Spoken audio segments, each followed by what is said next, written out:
But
I think the development of full artificial intelligence will spell the end of the human race.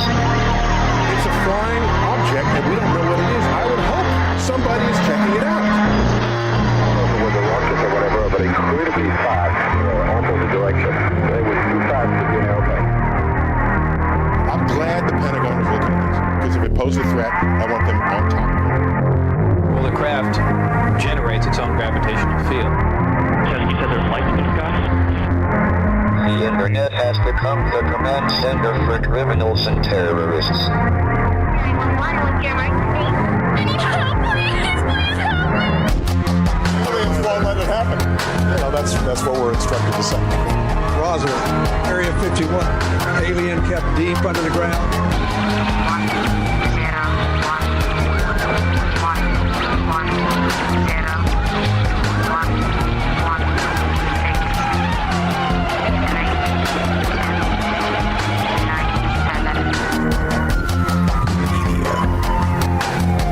Doesn't have your best interest in mind. The government is self-serving. You're here for a reason. You're listening to Troubled Minds Radio.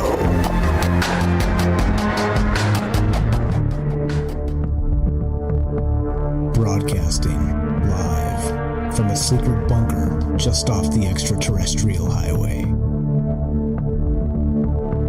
Somewhere in the desert sands outside of Las Vegas.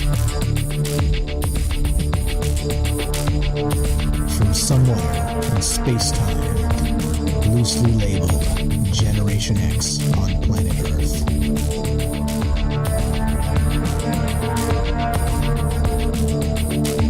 And asking questions of you in earnest into the digital darkness.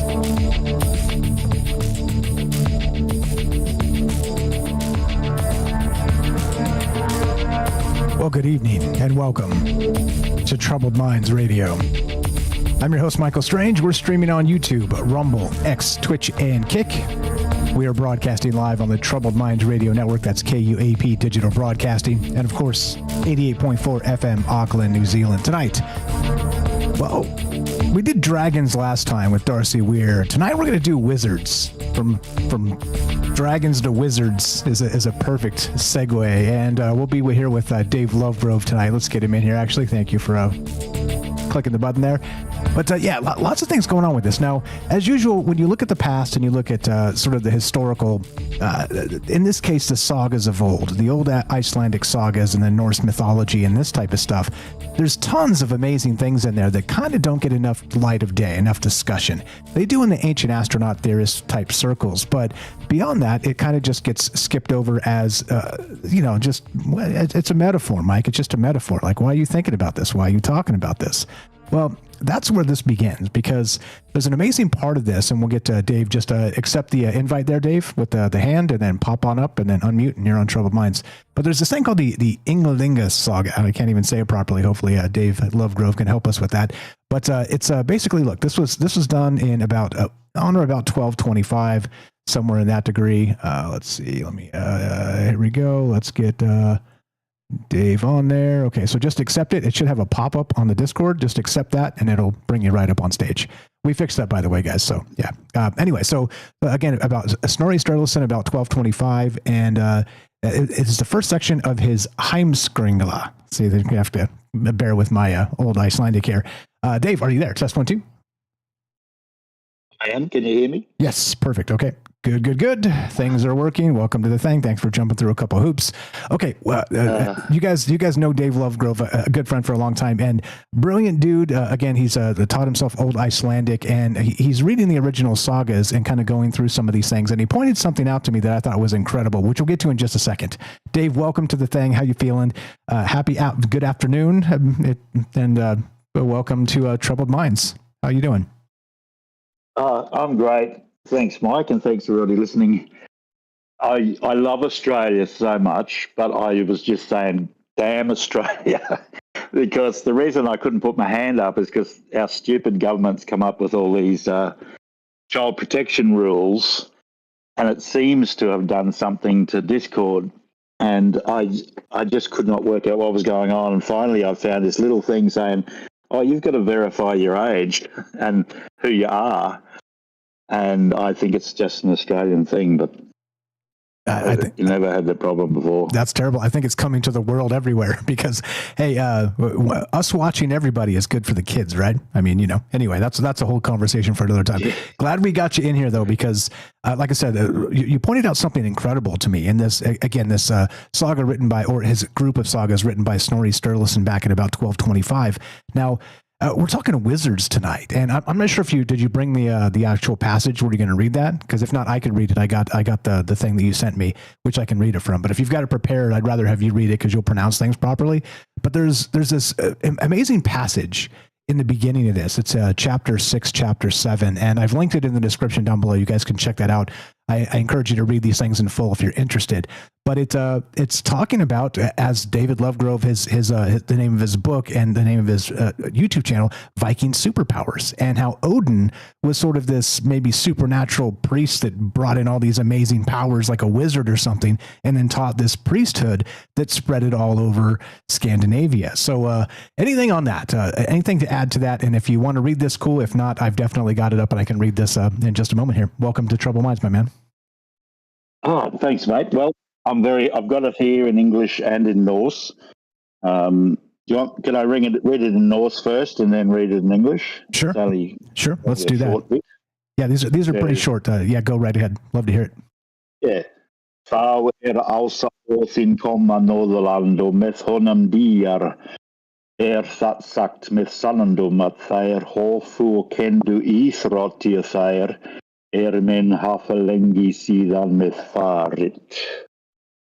Right, so that was my dramatic Old Norse god voice. Very nice. And did you hear that okay? Yep, came through loud and clear. Just stay close to the mic, because if you pull off the mic a little bit, the noise thing kind of whacks it down and it cuts. But we heard like 98.5% of that. Just stay close to the mic. Oh, good. Well, I've actually got my headphones on, so maybe I turn my head slightly. Perfect. Go right ahead. Anyway, the English, what that means in English is when Odin of the Æsir came to the northern lands and the gods with him, it actually says DR, which is not exactly gods, very powerful ones.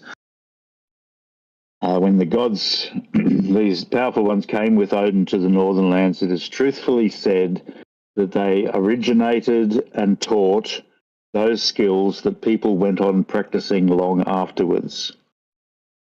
So these are the skills, íþróttir they call them, but it means paranormal powers. It means what people sometimes call magic. I don't like that word too much because I feel it's a bit Christian. It's a bit sort of anti-pagan weirdness, but I think of it more as paranormal powers. natural powers that people in the ancient times developed and which were suppressed later, for the purposes of ruling and controlling. Yeah, absolutely. And but magic spells. I mean, magically, you said the term is a little bit loaded there, but I think I was reading some translations. I'm not the expert here. Correct me if I'm wrong, but it kind of boiled these ideas down to spells, like actual direct magic spells. Am I right? Yes, the reason why I'm so into translating from the Old Norse to English is because translators filter what they're reading through their own lens, and traditionally this field has been a very academic field and very Christian, very filtered through Christian theology. So, and also fairy tales. So the terms that they use, like spells, there's always a sort of a negative vibe to it, same as the word witches. So I try to avoid those words because I don't think that Snorri Sturluson, when he wrote this, was saying these were evil powers. He was just saying, this is what we believe. This is why we're so into these people, because they had these outrageous abilities. And it says clearly there that they originated and taught those skills that people went on practicing long afterwards. And in the Norse, the feeling is that Snorri is saying in 1225, as you said, that they were still practicing secretly. It was forbidden, but I do believe he was a believer. He wasn't a Christian at all, and that people were secretly in Iceland and other places, especially Sweden, still practicing these arts. Yeah, as I was reading through some of this as well, it doesn't end there. So let's begin. So I'm going to read this one more time. So when Odin of the Æsir came to the northern lands and the gods with him, it is truthfully said that they originated and taught those skills that people went on practicing long afterwards. And we're talking about magic spells, actual direct magic spells that do different things. And one of the things that Odin is most famous for is the shape-shifting. Like he was able to take on forms of animals and other things, which is incredible. And it is one of these spells. So if they were practicing, in the early 1200s, this type of stuff in secret, or at least trying to do this through ritual magic or the old ways that came from Odin himself, that seems like a wild thing indeed. There's more to this. Do you want to read the rest of this, or you want to kind of talk about this for a moment and then kind of crawl through it? What did you have in mind? Because there's a ton of ways we can do this. We can just blow through the whole thing, chapter 6 and chapter 7, and then kind of come back to each part, or I don't know, anything on what I just said there. And go ahead. Chapter 6 and 7 are the most important. There's some really important stuff in an earlier chapter I wanted to bring up about berserkers and about communication. And because my thing is about paleo contact as well as paranormal abilities, there's this far out, I think it's a very, very high-tech connection with the original berserkers and with Odin, and how he sort of sent them berserk and how he protected them in battle and how he communicated with them. But to go further in this, you just said it perfectly. Chapter 7 elaborates on, more on the sort of things he could personally do. But in this chapter 6, we're told stuff that we would normally judge as being sort of, some of it seems sort of black and some's white, some's stuff that you could imagine using for good purposes, others is a sort of battle magic. And like I said, I avoid the term. I'm not against people using the term magic, but I think it's in the same way as, all supernatural talk essentially farms out the power to gods or evil spirits or demons. They're the ones that do it. Whereas I think what they're saying here, and this is what I believe personally, these are human powers of connecting to the great reality, sort of quantum entanglement, connecting to the great reality. And the practices that they taught people, I don't think was going hocus pocus and having big cauldrons and sucking down mushies. I think it was actually meditational practices, shamanic type practices, singing, chanting, dancing, probably having sexual sort of orgies,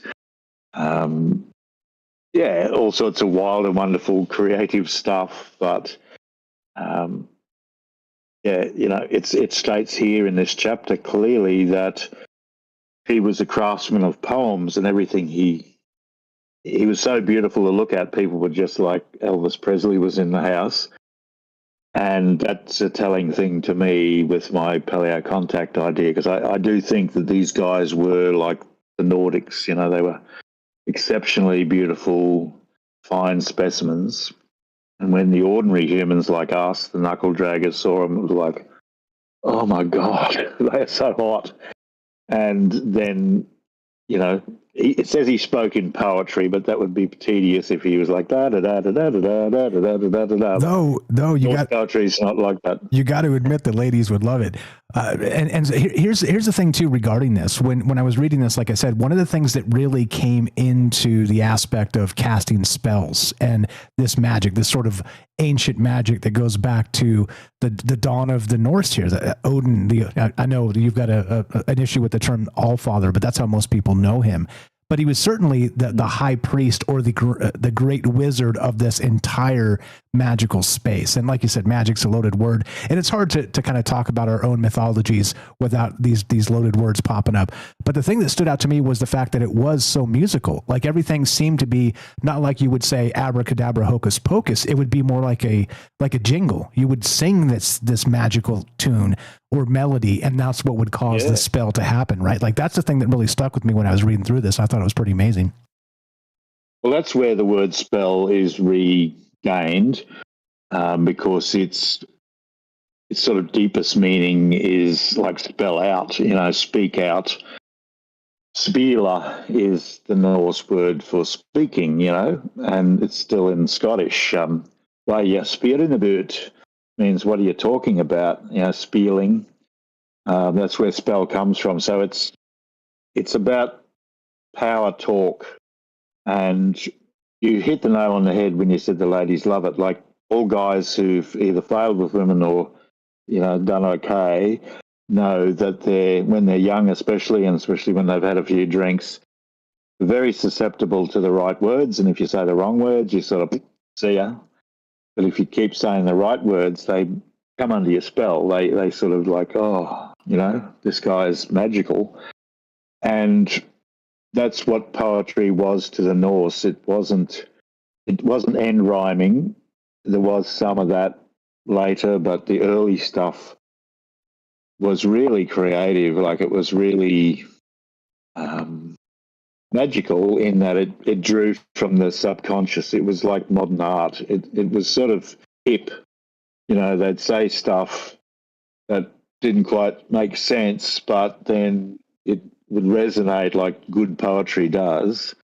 You got the ballad, blah, blah, blah, blah, blah, blah. There's nothing too magical. It's just a story. But when you get to real poetry, then there's something about it. It resonates, and that's what I think. He was totally in that mind all the time. So everything he said was inspired. Everything he did was inspired. And chanting and singing. The old Norse poets didn't just stand in the hall with all the drunken Vikings and go blah, blah, blah, blah, blah, blah, blah.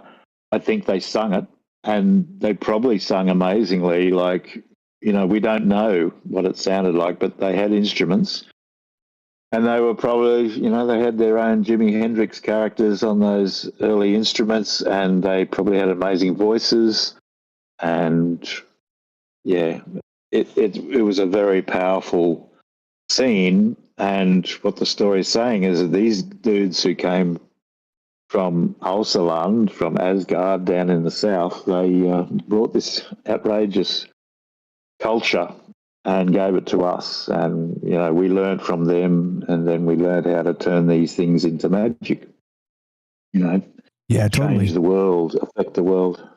Yeah, which reminds me a little bit of Homer, the Iliad and the Odyssey, because supposedly those were older tales that were sung. They were meant to be spoken aloud. They were that actual spoken word that came from that primordial dawn of storytelling that he finally got around to just writing down, which, I mean, those are massive songs to be singing, but that's how these things were passed on pre the fact that people could write in such tight circles, you know, sort of the priest class or whatever, and people couldn't read it anyway for a very, very long time. And so the way this stuff was passed was through that sort of vocalization aspect of it anyway. So I do wonder if, and it's a good question to ask, I'll just ask you straight up, when Snorri wrote these, is there any element of that to the way he wrote it, or was it more of a direct sort of retelling of what he'd heard? Because meaning the question, let me clarify the question. Does it seem musical at all when you go back to the Old Norse and actually read this? Do you think that's what he was going for when he kind of put these ideas down? That's an excellent question, because he was one of the first educated Icelanders in the, you know, the Latinized written culture, but he was educated in both. And this is where people get tripped up and they think he was a priest because he went to a church university sort of thing in Iceland. But the churches back then weren't like the churches now. They were Christian in name, but mostly they were pretty much living the old Viking sort of way of life and feasting and partying and working hard as farmers. So they still loved the old tales. And the thing about the old tales, we mostly have them from poetry, and even the most staid scholars will say, well, yeah, this poetry must be older than the Christian times because it's right. It follows the right meter. There's all these elaborate types of poetry that have to follow these rules, and they also have to use so-called mythology as what they call kennings. Have you heard of that? What a kenning is? Not that term, no. What does it mean? Well, once again, it's a word we use in Scottish. Do you ken what I'm spitting about? That's what I said before. That ken means to know. Do you know what I'm talking about? So it's like, do you know what I'm spelling about? It means to... Well, the classic everyone sort of knows is the Wales Road. You know, they travelled the Wales Road. So obviously Wales don't make roads, but the road the whale travels on is through the sea. So a poet says, you know, the king travelled the Wales Road to Iceland and he went across the sea. And the old poetry is full of that stuff, but it's much more complicated than that. And Snorri sort of wrote a lot of these stories partly to help anyone who wanted to know the old way because it was being forgotten. He elaborates all this sort of really deep, in-depth, ancient poetic knowledge, which was all, as far as we know, oral. So it wasn't written. People just had fantastic memories and they passed it on, probably father to son, or you know, just gifted people in the community. Right, kid? I think you've got the gift to be a skald, which is a word for the poet.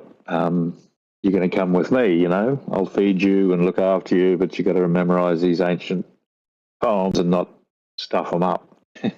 So, yeah, that's what poetry was. And Snorri puts as much poetry as he can into his Edda and also in Heimskringla. We're reading from Heimskringla today, and the Edda, his Eddas, they call it Snorri's Edda, or the prose Edda, which he wrote, which is full of poetry, and he explains the poetry and he tells us extra stories. And there's a book of even older poetry called the Elder Edda or the Poetic Edda. That's an anonymous book, but Snorri might have had something to do with getting it together. But that's, you know, they saved the really old stuff, but it was considered so dangerous that they hid it until the late 1600s when an Icelandic family finally trusted the church enough that they wouldn't destroy it.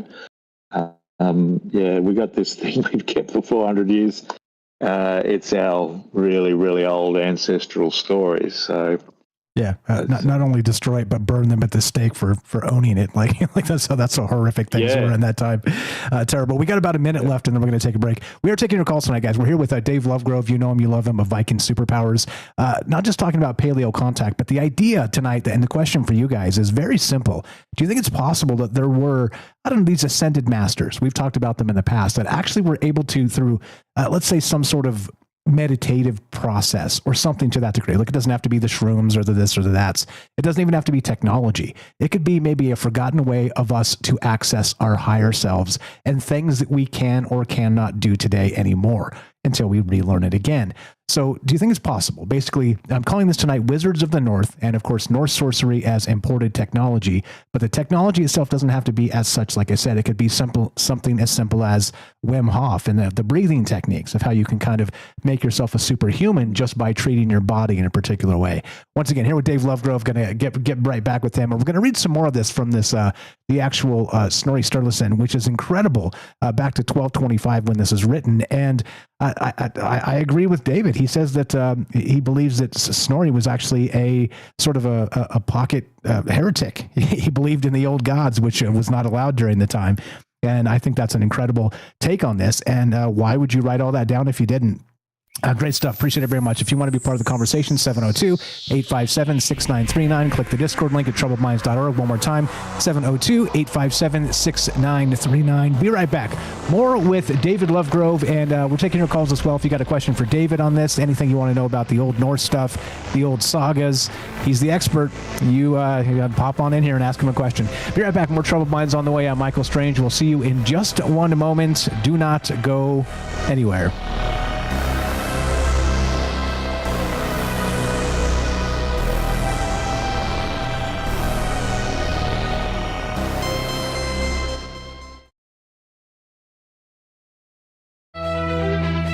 You're tuning into Troubled Minds, the show where mystery knows no bounds. Stay tuned for revelations that'll keep you questioning the fabric of reality.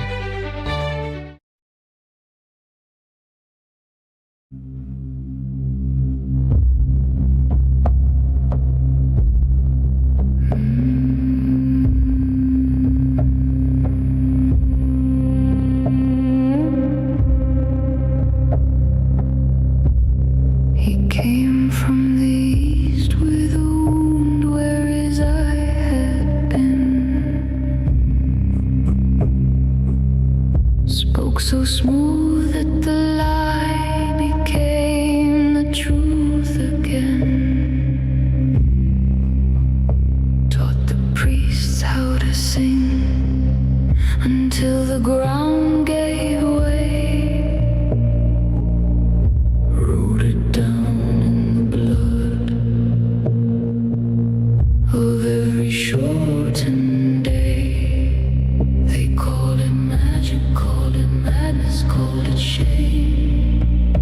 But the ones who learn the songs were never quite the same. Something older than the gods, something colder than the sea, passed from hand to hand to hand.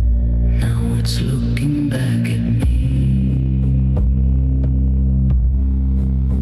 His body slept like the dead, while the hawk climbed high, flew across frozen countries with a borrowed eye. Two blackbirds on his shoulders, bringing back the news. Every secret has a price, and every gift a bruise. They call it magic, call it madness, call it shame.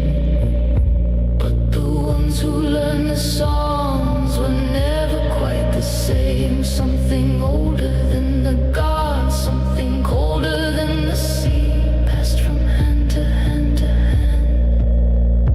Now it's looking back at me.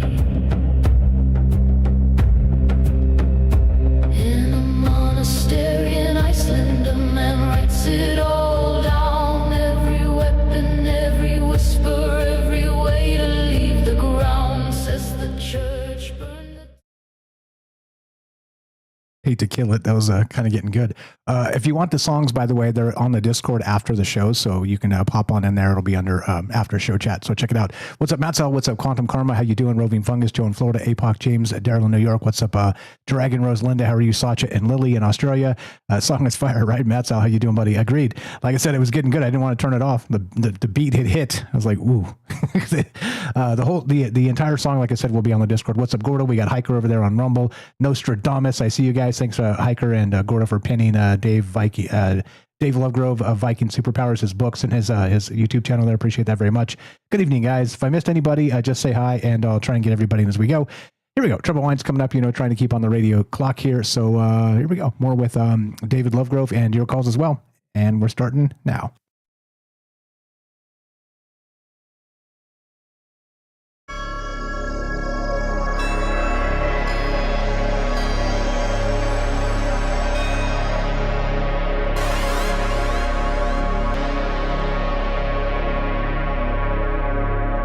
Welcome back to Troubled Minds. I'm your host, Michael Strange. We're streaming on YouTube, Rumble, X, Twitch, and Kick.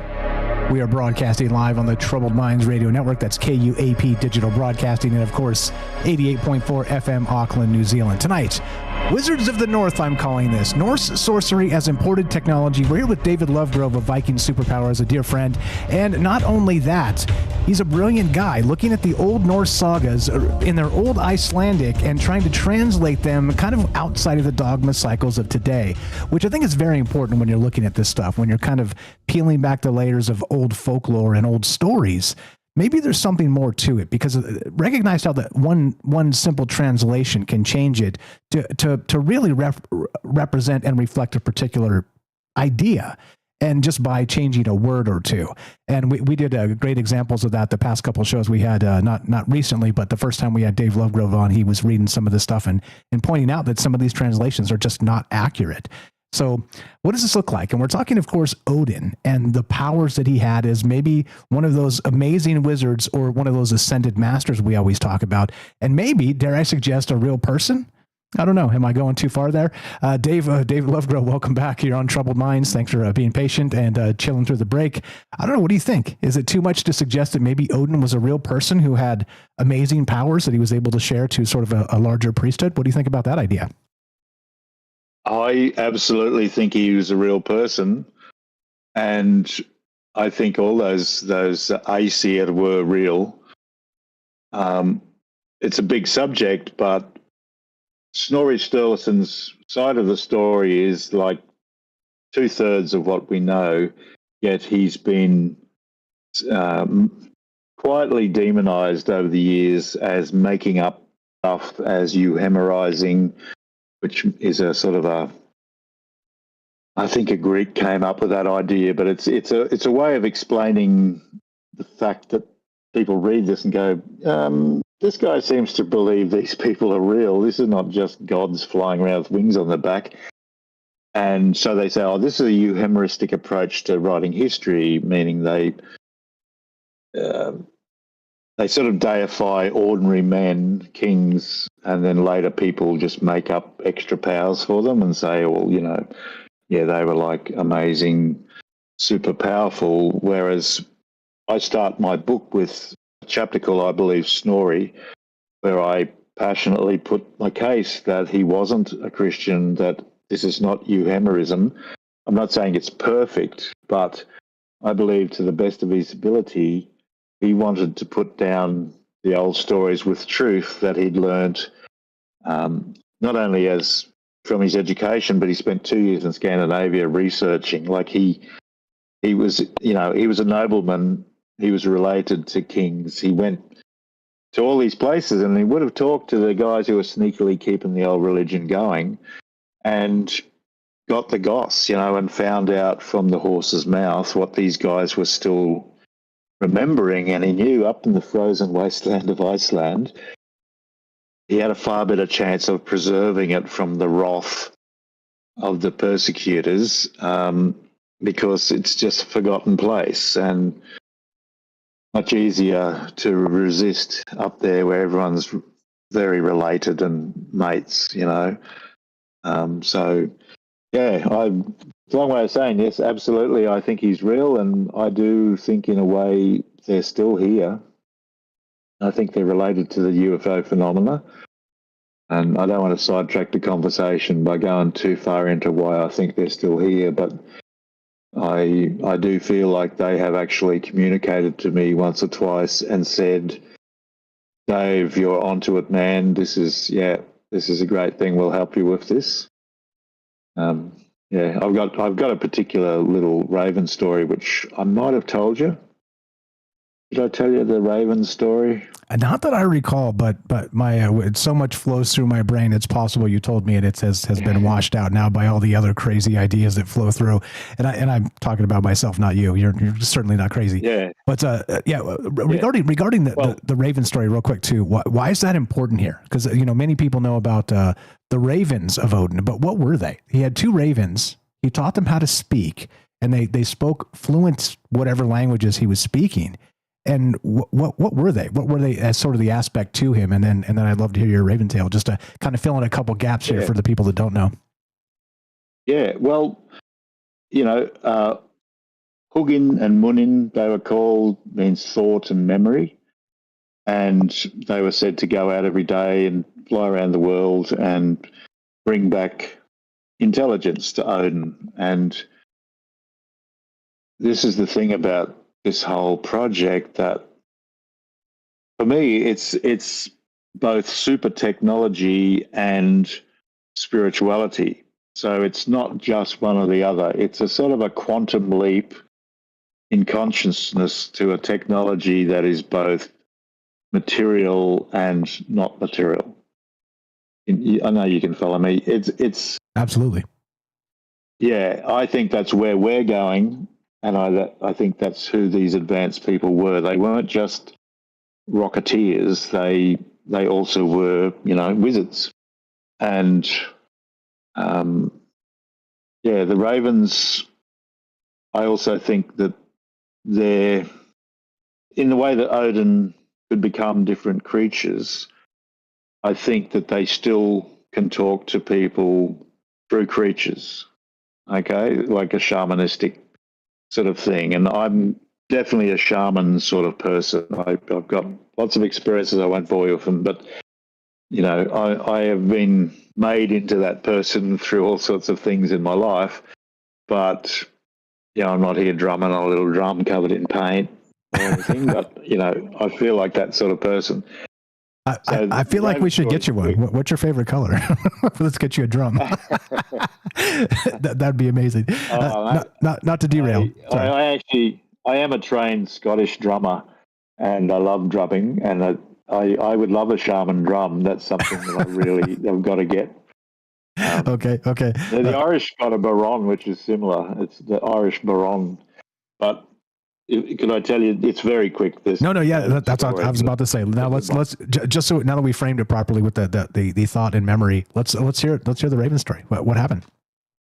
Yeah. So when I was first researching for this about 2021, I think, I was staying in a hotel in Brisbane, which is the capital of Queensland, a big state here, the Sunshine State in Australia. And it was a really very unusually cold morning. I was rugged right up, and I was sitting in this little kitchen of my room, and I was reading the Havamal, which is the words of Odin, the wisdom of Odin, right? So it's a really ancient poetry, but it's so cool. Like it's very, very interesting when you read that. You think, this Odin sounds like a real guy, like this sounds like wisdom from a real man who's lived.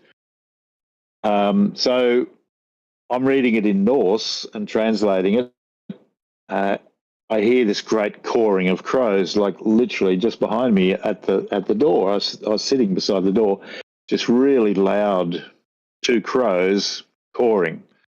And I've never experienced that at any other time. They don't usually do that sort of close-up stuff. Made me jump. So I stood up, opened the door. I saw the crows fly off, and our crows here are a relative of the raven. big blackbirds, you know. They swooped off and went where I couldn't see them in a big tree, but then they just kept on going, quack, quack, quack, you know. I thought, wow, that was really freaky. I'm reading this stuff by Odin, and it's like two of his ravens are at my door. And as I turned to walk into the room, I looked down at the footplate of the door, and there was a little golden plate with a picture of a raven, and it said Raven Brand. And I swear to God, I just went, oh, wow. Like, I don't know what the chances of that being, but it was one of those confirmations, like, yes, I was talking to you, you know. I'm Odin, and they were my ravens, and I just said, go, man, do it. And actually, if anyone has checked out my channel, I've got a little clip. I made a video in Iceland sitting by the sea at Reykjavik, and it's a beautiful blue sky behind me, and I'm reading this passage, and as I come to, it could have even been that passage we read before, but as I came to the part where it said, and Odin and the Æsir came to the north and taught their skills, this perfectly circular cloud just appears in the sky right above my head, and it's just a perfect ring, and there's a ring within the ring. And it looks for all the world like, you know, something caused by a invisible but hot flying saucer, you know. And I didn't see it. And when I got back to Australia and I was going through the videos, I went, oh, what? Like, and it just went from blue sky to this little cloud for a couple of seconds, and it was gone. And that again gave me shivers. I thought, that was Odin, you know. Him and his people are watching me. Yeah, I'm not the cloud expert. Is it the lenticular cloud that looks like the UFOs? I'm not sure. However they term it scientifically. But and I'm not discounting it. I think it's incredible that, and we've talked about this in the past as well on this show and others, that these synchronicity storms tend to happen in particular moments, and you kind of wonder if there is something greater sort of triggering ideas, or, you know, maybe when you're on the right path, like where this stuff comes from, it's leading you down. Life is poetry. Yeah. It's incredible. Yeah. And again, look, not one raven, not three. It was exactly two. Like, I mean, it's like, I don't know. It kind of feels like a lot of things are lining up in the moment, and maybe you're onto something incredible here, which I think you are. Again, thanks for being so smart about all this stuff. And again, spending 50 years of your life literally learning this language. That's incredible. We'll get back to the actual text here in a second. Anything else to add about any of that? There's a lot there with synchronicities and whatnot, but we can get back to the text and kind of peel through some of this, because there's more here that I think is incredibly important as part of this conversation.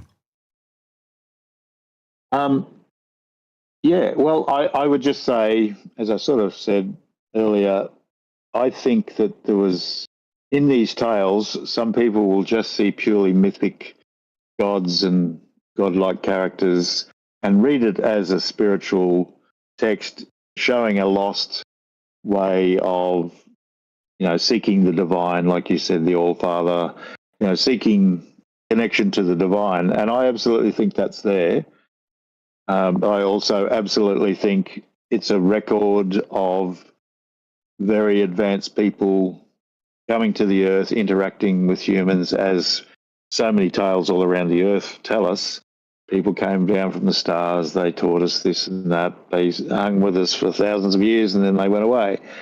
And I'm sure that these Norse tales are a mixture of those two things. They don't cancel each other out. And one of the really cool things that's happened to me is I was really quite scared that the true believers in the Norse gods, you know, people into True, which is the faith of the Æsir, they take it very seriously, you know, like they really do believe it, and they worship the gods, and some even do sacrifices. I hope they don't sacrifice people, but, you know, they sort of get into it. And I thought those people would hate me straight off, but so far I haven't received any hate. I've actually received a lot of Scandinavians who are really into this, writing and going, good on you, man, this is great, love what you're doing, this makes sense. I too have thought this. I live up in the far north of Norway, and I herd reindeers, and I watch your channel, and I think it's super cool. And people from Sweden, Denmark, Iceland, British, Irish people, and of course, my dear American cousins are very enthusiastic, and Canadians. Hey, even us Yankees, you can't count us out. We're bringing up the rear here, but we do love this stuff too. And look, you know me, I live in Las Vegas. There's tons of like amazing, like old, carvings on caves around here. There's Area 51 right up the way. Like I live in a weird central, so there's weird stuff in the sky out here all the time. So you were definitely talking to the right guy. Okay, so let's get back to this text too, because I think, like I said, there's so much here that we didn't really touch yet, and it's incredible when you think about Odin casting spells. Okay, but then beyond that, actually teaching them to a larger group of these high priests, which then spread them out through the countryside, and then this type of thing. Do you want to read it? You want me to read it?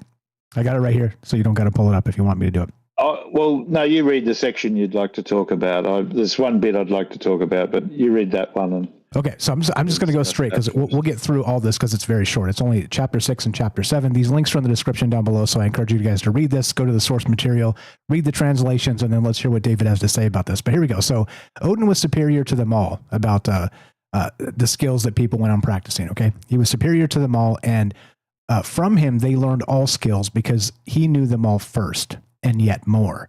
But there is this to be said about why he was so very exalted. There were these reasons for it. He was so fair and noble in countenance. When he was sitting amongst his friends, that it rejoiced the hearts of all. But when he went to battle, he appeared ferocious to his enemies. And the reason was that he had the faculty of changing complexion and form in whatever manner he chose. Let's leave it there and talk about that. Now, that's, like I said, probably one of the more famous things that people would know about Odin in a cursory manner, without digging into these tales and being a weirdo like me and a weirdo like you. They reads this stuff and kind of points these things out and goes, wait a minute now, what does that mean? Is this actually saying that he was a shape changer, a shape shifter? Could he become the crows like a thought and memory or a wolf running through the countryside? What exactly does this mean, and what is your interpretation? Yeah, well, literally like going into a trance and leaving your body and traveling as a creature is a well-known ancient shamanic practice right through the north. And, Finland and the Sami people, which we used to call the Lapps, all this is part of their culture. And I've got quite a few of them who write to me to tell the truth. They like what I'm doing too. But there is also a thing where he could. I do think he could change shape and appear ferocious to his enemies. It's either going to be the way he affects their minds, so that they see stuff. You know what I mean? Like I've had this conversation with my professor friend in Iceland, Ardaman Jakobsson. Professor of Old Norse at the Icelandic University. We've talked about shape-shifting quite a bit. And he said to me, what do you think? Do you think they were saying, and this is in other sagas, not just in Heimskringla, he said, do you think they actually changed or just people perceived them as changing, turning into something? And I think that he had the ability to affect everybody around him like a hypnotist can do. And I do think hypnotism is part of this. It's that control of the mind of others, control of your own mind. This story is relevant, so I'll tell it briefly. But I worked as a bouncer back in the 90s at a very popular beachside hotel, and this big group of young people were they told me they were going to trample me if I didn't get out of the way because they were dying to get into the nightclub. But I had to say, no, we've got too many people. I'll let people in as people come out.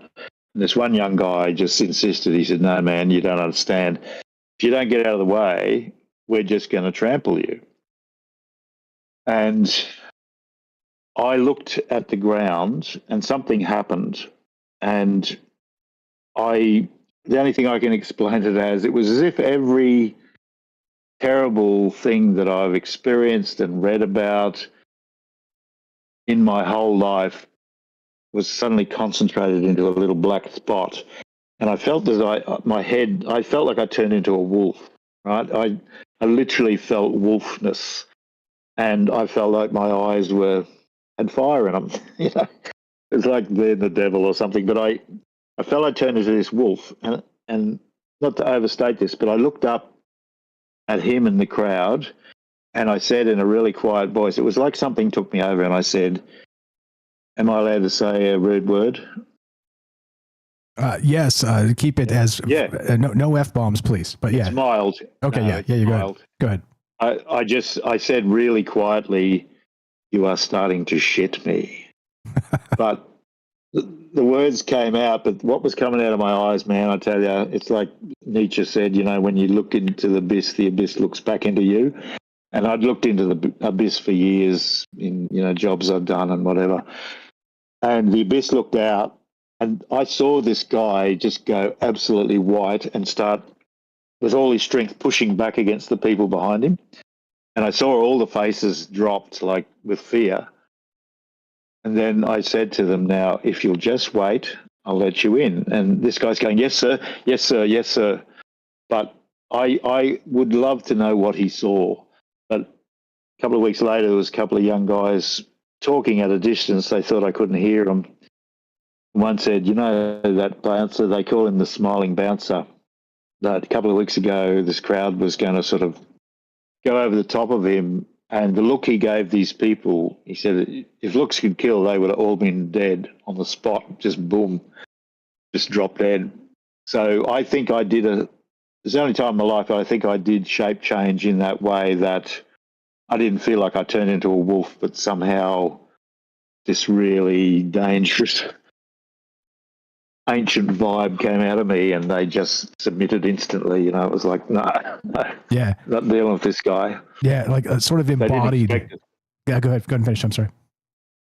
Oh, they didn't expect it because I was known as the smiling bouncer, and they, in the lack of wisdom, took that as a sign that I wasn't much of a threat. But it just came out of me, and that's what I think it's talking about here with Odin, that he was a master of all these things, all these powers that some of us touch on in our lives and think, wow, I wonder what that's about, you know, and maybe only experienced once or twice. But I think him and the people he trained could switch this stuff on at will. And that's why they were considered gods, because it wasn't that they were immortal or that they could personally fly without a machine or something. I think that just they were so far out, you know, so powerful. Yeah, well said, all that. So it was more embodying the archetype, the energy of this wolf. Like, I mean, I think many of us here would probably go, yeah, you know, you probably didn't turn into a wolf, obviously, but there was something in your demeanor, something in your posture, something in your body language that basically was kind of like Gandalf in that moment with the Balrog. I'm not sure if you've seen the movies, but you shall not pass. Yeah. And the second you do that and you sort of make a declaration, you don't need words. And shout out the unseen Steve McQueen in the chat says, you know, speech is the only spell. And, you know, for the most part, I kind of agree with that sentiment. But in this case, Dave was able to kind of do it without saying anything. It was his posture. It was his demeanor. It was the fact that... I did say a spell. Oh, that's right. You did. My spell was, you are starting to shit. That's right. So, that's right. It's such an understatement, you know. I just like, you are starting to shit me, and they're just terrified of me, and they're thinking, Jesus, I know what I'm really shitting. Yeah, exactly. Like pulling their arms and legs off. Yeah, they're like, no, we're actually shitting ourselves. That's what I mean, though. So even without that, like maybe that was it. Maybe it was a verbal incantation that kind of evoked that fear space of your posture. I mean, because you were just like, you're like, look, I'm not kidding, and I'm done talking about it. And the second you do that, you know, like there are trolls out there. Like, you know, the world knows that the internet has proven there's just trolls, that the bad faith actors, I call them. These people that just want to kind of, you know, FAFO, as they say. And so if you fudge around, eventually you will FO find out. And this becomes part of that issue. And where it's like, you know, you can go pull pranks on people at the mall for YouTube clicks or something, but eventually somebody's not going to be in the mood and they're going to knock you out. Like, that's the type of like energy that kind of comes out of this. I love it very much. And so that's why I want to point this out, because it is one of the things that comes to mind when I think of Odin himself, not just the crows, of course, thought and memory, which is incredible. It's like a surveillance state. It's like an old school surveillance state where they're able to kind of gather data and information about the lands around him and bring it to him on a daily basis. And he's just kind of like living in a technological space that other people can't not fathom just yet. And you know, whether you want to call that magic or you want to call that sort of an early technology, that's up to you. Like I said, let the listener decide on these things. I think it's incredibly important to make those distinctions yourself, because we all have our own, as I like to call them, dogma cycles. But fire stuff. We're here with David Lovegrove of Viking Superpowers tonight, and we're talking. I'm calling this Wizards of the North because, yeah, that's exactly what this is. Norse sorcery as imported technology. What do you know about this? Did you know all that what can I get the guy Odin? I was about to say something else.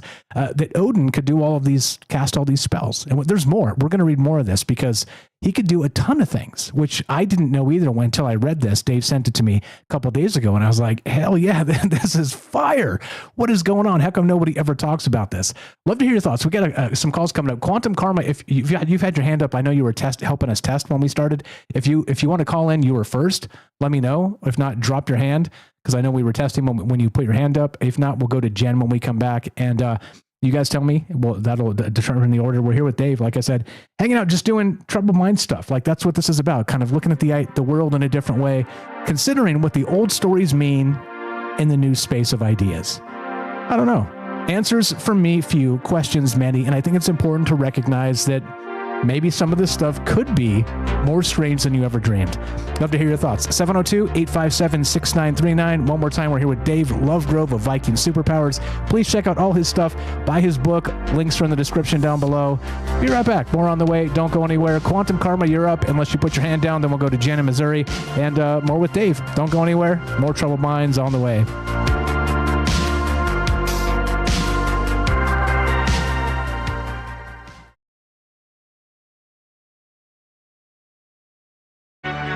This is Troubled Minds. Your host, Michael Strange, the master of the mysterious, is here to guide you through the shadows of the unexplained. Let's check the news. Turning now to the frontiers of human consciousness, a leading neuroscientist is challenging one of science's most fundamental assumptions.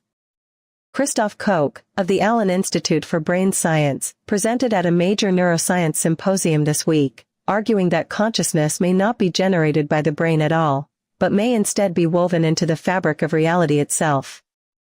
Koch points to persistent gaps in our understanding, including near-death experiences, mystical states, and episodes of terminal lucidity, as evidence that current materialist frameworks are falling short. He advocates for a scientific framework known as integrated information theory, which aligns with the ancient philosophical idea that subjective experience is a fundamental property of the universe, not a byproduct of biology. Shifting to the global technology landscape, the United States and China are locked in what analysts are calling the defining technological competition of the 21st century. Researchers describe the contest as a battle between AI brains, large language models and microchips, where the US currently leads, and AI bodies, meaning humanoid robotics, where China holds the edge. With trillions of dollars and national security implications on the line, experts warn neither advantage is guaranteed to last. And finally, a story that cuts closer to home, literally. A fast-growing consumer market of wearable brain monitoring devices, marketed for focus, meditation, and cognitive performance, is raising serious questions about who owns the data produced by your own brain. In 2023, Chile's Supreme Court issued the world's first ruling on commercial neural data, ordering a San Francisco-based company to delete a senator's brain data after finding its terms of service violated his constitutional right to mental integrity. The consumer neurotechnology sector is projected to exceed $55 billion within a decade, and legislation is now moving through multiple U.S. states, along with a proposed federal framework called the MIND Act, as lawmakers race to catch up with a market that has been quietly collecting neural data from ordinary users for years. Thanks for listening to the Troubled Minds Radio Network. Indeed. Yeah. Oh, yeah. Who owns the data in your brain? if you read it somewhere else, I mean, it belongs to them, right? Don't make me invoke some tort law at you. What's up? Hope everybody's well tonight. What's up, Matt's out. Eric, how you doing? Thanks to Dave Lovegrove for being here. Roving Fungus, we got Linda Dragon Rose, James. What's up, Jen? Jen's coming up next. We got Daryl, Chef Pete, APOC, Satya, Joe in Florida, Lily, and Molly over there just on Discord. Appreciate it very much. The Unseen Steve McQueen, Satya, Lily. Thanks for the smart comments out there, guys. I appreciate it very much. Lots of good information flowing through the space. That's the point. What's going on with this? How weird does it get? That's my favorite question these days, is how weird does this get? Because I think it definitely is. What's up, Matt Sal? Yeah, lighting it on fire. Yeah, the song is pretty good, right? Yeah, let's see the Ballad of Billy John. Ioxys here says, yep, I just like playing music for myself. Yep. Lily in Australia. If I missed anybody, Mike says, imagine how many pop music lyrics you know, music you don't even like. You store the lyrics away in a file. Yeah, and not only that, like how they affect you, even if you, like you said, you don't even like the song sometimes. What's up, Night Stalker? How you doing? Is that the right one? Sounds similar to John Dee's Enochian Language of the Angels. Right. Dagger Spells, how you doing? Hope everybody's well tonight. If I missed you, Third Eye Alchemist, we got that's Richard in Texas. Hello. Just keep scrolling, just keep seeing more people. You guys are the best. Thanks again for hanging out and being part of this. What's up, Hiker? Gordo, we get our Puff sighting yet? I'm not sure. Nostradamus. I see you guys. Thanks again. Thanks for being cool and chill and enjoying the ideas and considering that maybe we're wrong about everything. That's the way I like to see it. Quantum Karma, thank you for resetting that, and welcome back. And here we go. Troubled Minds coming up in about 30 seconds more with Dave Lovegrove, and we're going to take a call from Jen and get your thoughts as well in the chat and everywhere else. And we're going to read through the rest of this chapter 6 and chapter 7, because I think, like I said, it's going to surprise you, some of the things that Odin can do that maybe you've never heard of before. Maybe shock you. I don't know. Let's check it out and we'll find out. Let's put that to the test as well as we can do. Wizards of the Norse sorcery as imported technology with David Lovegrove, happening right about now.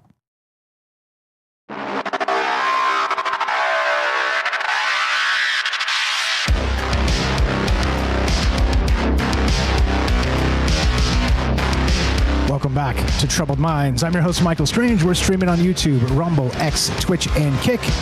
We are broadcasting live on the Troubled Minds Radio Network. That's KUAP Digital Broadcasting. And, of course, 88.4 FM Auckland, New Zealand. Tonight, we're taking your calls with David Lovegrove tonight of Viking Superpowers as we talk about Odin. Not just that Odin, yes, that Odin, but also looking into the old sagas written by Snorri Sturluson.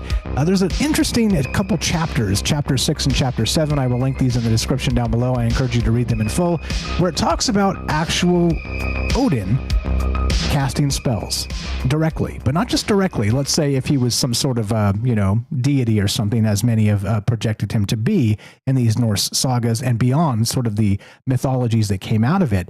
But it says that he taught these spells to sort of this group of high priests who then went on and taught these spells to more common people as well. It wasn't as tightly kept as you would expect. And maybe even in the time of Snorri Sturluson that there were people practicing this sort of ritual magic behind the scenes because they were scared of being burned at the stake by, who was burning people at the stake in about that time.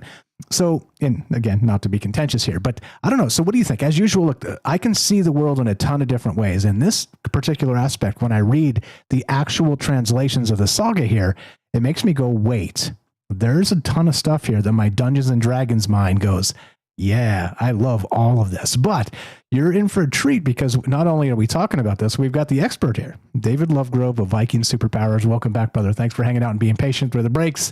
You're on Troubled Minds. Anything to add to that? We'll get into the rest of these spells because I think it's incredibly important here as part of the conversation. But anything on your mind on that? And then we'll go to Jen on the phone, and then we'll get into more of the spells of Odin of old.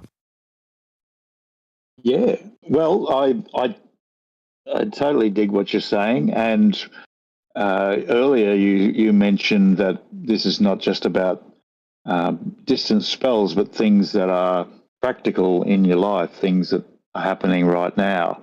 And it could be as simple as predicting the weather and knowing, take the clothes in before they get wet and all those sort of things. But I'm a kung fu exponent, and one of my greatest masters labelled me a master. It's not really very humble to call yourself a master, but he said to me, Dave, you should call yourself a master. You've really got it. And I've been doing it for 30 years, but it's a mind art, and very much what I would imagine these guys knew about, because it's like a human thing that crosses time and culture. And I've discovered that there's an ancient Viking wrestling art called Glima, which I'm just getting to know more about now. But apparently, as I read about it, I thought, this is just like my kung fu. This is in Iceland from Scandinavia, but the principles they're talking about here are exactly what the Chinese masters taught me, that came from ancient China. And so, there's these all these arts, poetry, obviously, painting, carving, making ships. The Viking ships are just like surfboards. They're not works of just thinking; they're works of inspiration. So that's my little bit. Yeah, well said. Well said. Go ahead and finish. What I'd like to briefly talk about next is in the end of chapter 6. It talks about the berserkers and how Odin affected people in battle, and also how his men were. And there's a previous chapter, I think it's chapter 3, which I wanted to skip back to and just show you what it says about how they became berserkers, because people are always, I wonder if they just took magic mushrooms and went into berserk fury. And I'm not saying I ever took mushrooms. I'm a very straight guy. But back in the 70s, I knew some guys who took magic mushrooms, and there was no sort of urge to kill or anything happening there. They were not berserkers at all. Like this connection with drugs and berserkers is like, really? Maybe Scotch whiskey or something. That's funny. I mean, I could imagine what's the guy's name, Conor McGregor, on like a bottle of whiskey. That'd be a scary dude. But you put him on some mushrooms, and maybe not. You're like you put a blanket on him and put him to bed. So I mean, a lava lamp, Exactly. So we remind me to get back to that point, because I want to talk about how they became those berserkers. Because so we're talking chapter 6 and 7 of this, and this is again from Snorri Sturluson. I always have to look to get it right, or I'm going to say Snorri Sturluson or something. In 1225, and he wrote this stuff again from that oral tradition. Okay, so he was in the space. He was kind of collecting ideas and the old sagas, and he put them down to paper. Okay, and this is the important part, is that some of the stuff that we're reading tonight is direct translations. And again, David here has some alternate translations, which we've talked about, and we can kind of clarify as we go. But it's talking about Odin casting spells. And we left off with him actually having the faculty of changing complexion and form in whatever manner he chose. So we'll get back to that. It's bookmarked. We'll get back to that in a moment, but we are taking your calls if you want to be part of the conversation. 702-857-6939. Click the Discord link at troubledminds.org. We'll put you on the show. Just like that. Thanks for being patient. Jen in Missouri, you're on Troubled Minds. How are you with Mike and Dave? What's on your mind? Go right ahead. Can you hear me all right? Loud and clear. You sound great. Good. Okay. How are you guys doing? Very good. Good, Jen. Very good. Thank you. Good. And you. Hope you were well. And take it wherever you like. As you know, we're an open bunch here. We'd like to hear ideas. Absolutely. So, I mean, this is I love talking about all of these, old beliefs and everything, of course. And then, so the historical points about the timelines and everything have always really interested me. In particular, like, it's true that with, the influx of Christianity, when it came into Europe and it came into the European countries, the amount of forced baptisms and by capital, in some cases, to be paid for with death, if you wouldn't be baptized. Like among the Saxons, I remember reading about that, I think it was under Charlemagne, that if you weren't baptized, it was like, the price was death, basically. And so that's really fascinating, just how horrific it really was in a lot of, now that was like in the 700s, I think 749 or something like that, 80. But you have to consider too that, like, with Christianity, and in particular, I would say that Christianity coming into Europe in particular, how it, like all of these European nations and Germania and amongst the Britons and the Saxons and the Celts, there was no book yet. And so in the earlier, for 1500 years, there was no Bible in Christian Europe. So with this forced conversions and everything that came in the 700s, in that timeline, it had already been heard there. But in addition to that, it had been 1,500 years without any text, without any book. And many of the priests that came to that region with Christianity could not read and had never even read the Bible, which I thought was really fascinating. And it's only been 500 years where Christianity has been linked with the Bible, with the book. So that's really fascinating in my mind. But just looking at the sort of with the pagan belief systems as we think of them versus the monotheistic belief systems, you think about things like animism. And one thing that's really interesting with the concept of the gods, like you have gods that are almost like the boss of, for example, if you were to say thunder or lightning or storms or anything, water, like the oceans or anything like that. The gods are presented, and this is coming out of Rome, which is influenced a lot by, other belief systems out of Phoenicia, out of Greece. But their whole mixture of idea was that they put this idea that God would be sort of in control of something, of a natural element, versus the idea that the natural elements themselves, you could give it a name if you wanted to, but they were being expressed like the God was that. Like, it wasn't like the idea that, for example, even this is in a lot of the, pretty much all of the pagan belief systems, but it's really fascinating, though, and a huge difference. Think of a lord of storms, like that I rule over storms. I can bring storms up whenever I want, that kind of idea. I'm a boss of storms, versus that it is the storm. Like, it literally is. Or like the idea of, basically any of that idea. Anytime that there's some kind of boss over resources, I always wonder where that belief system is coming from.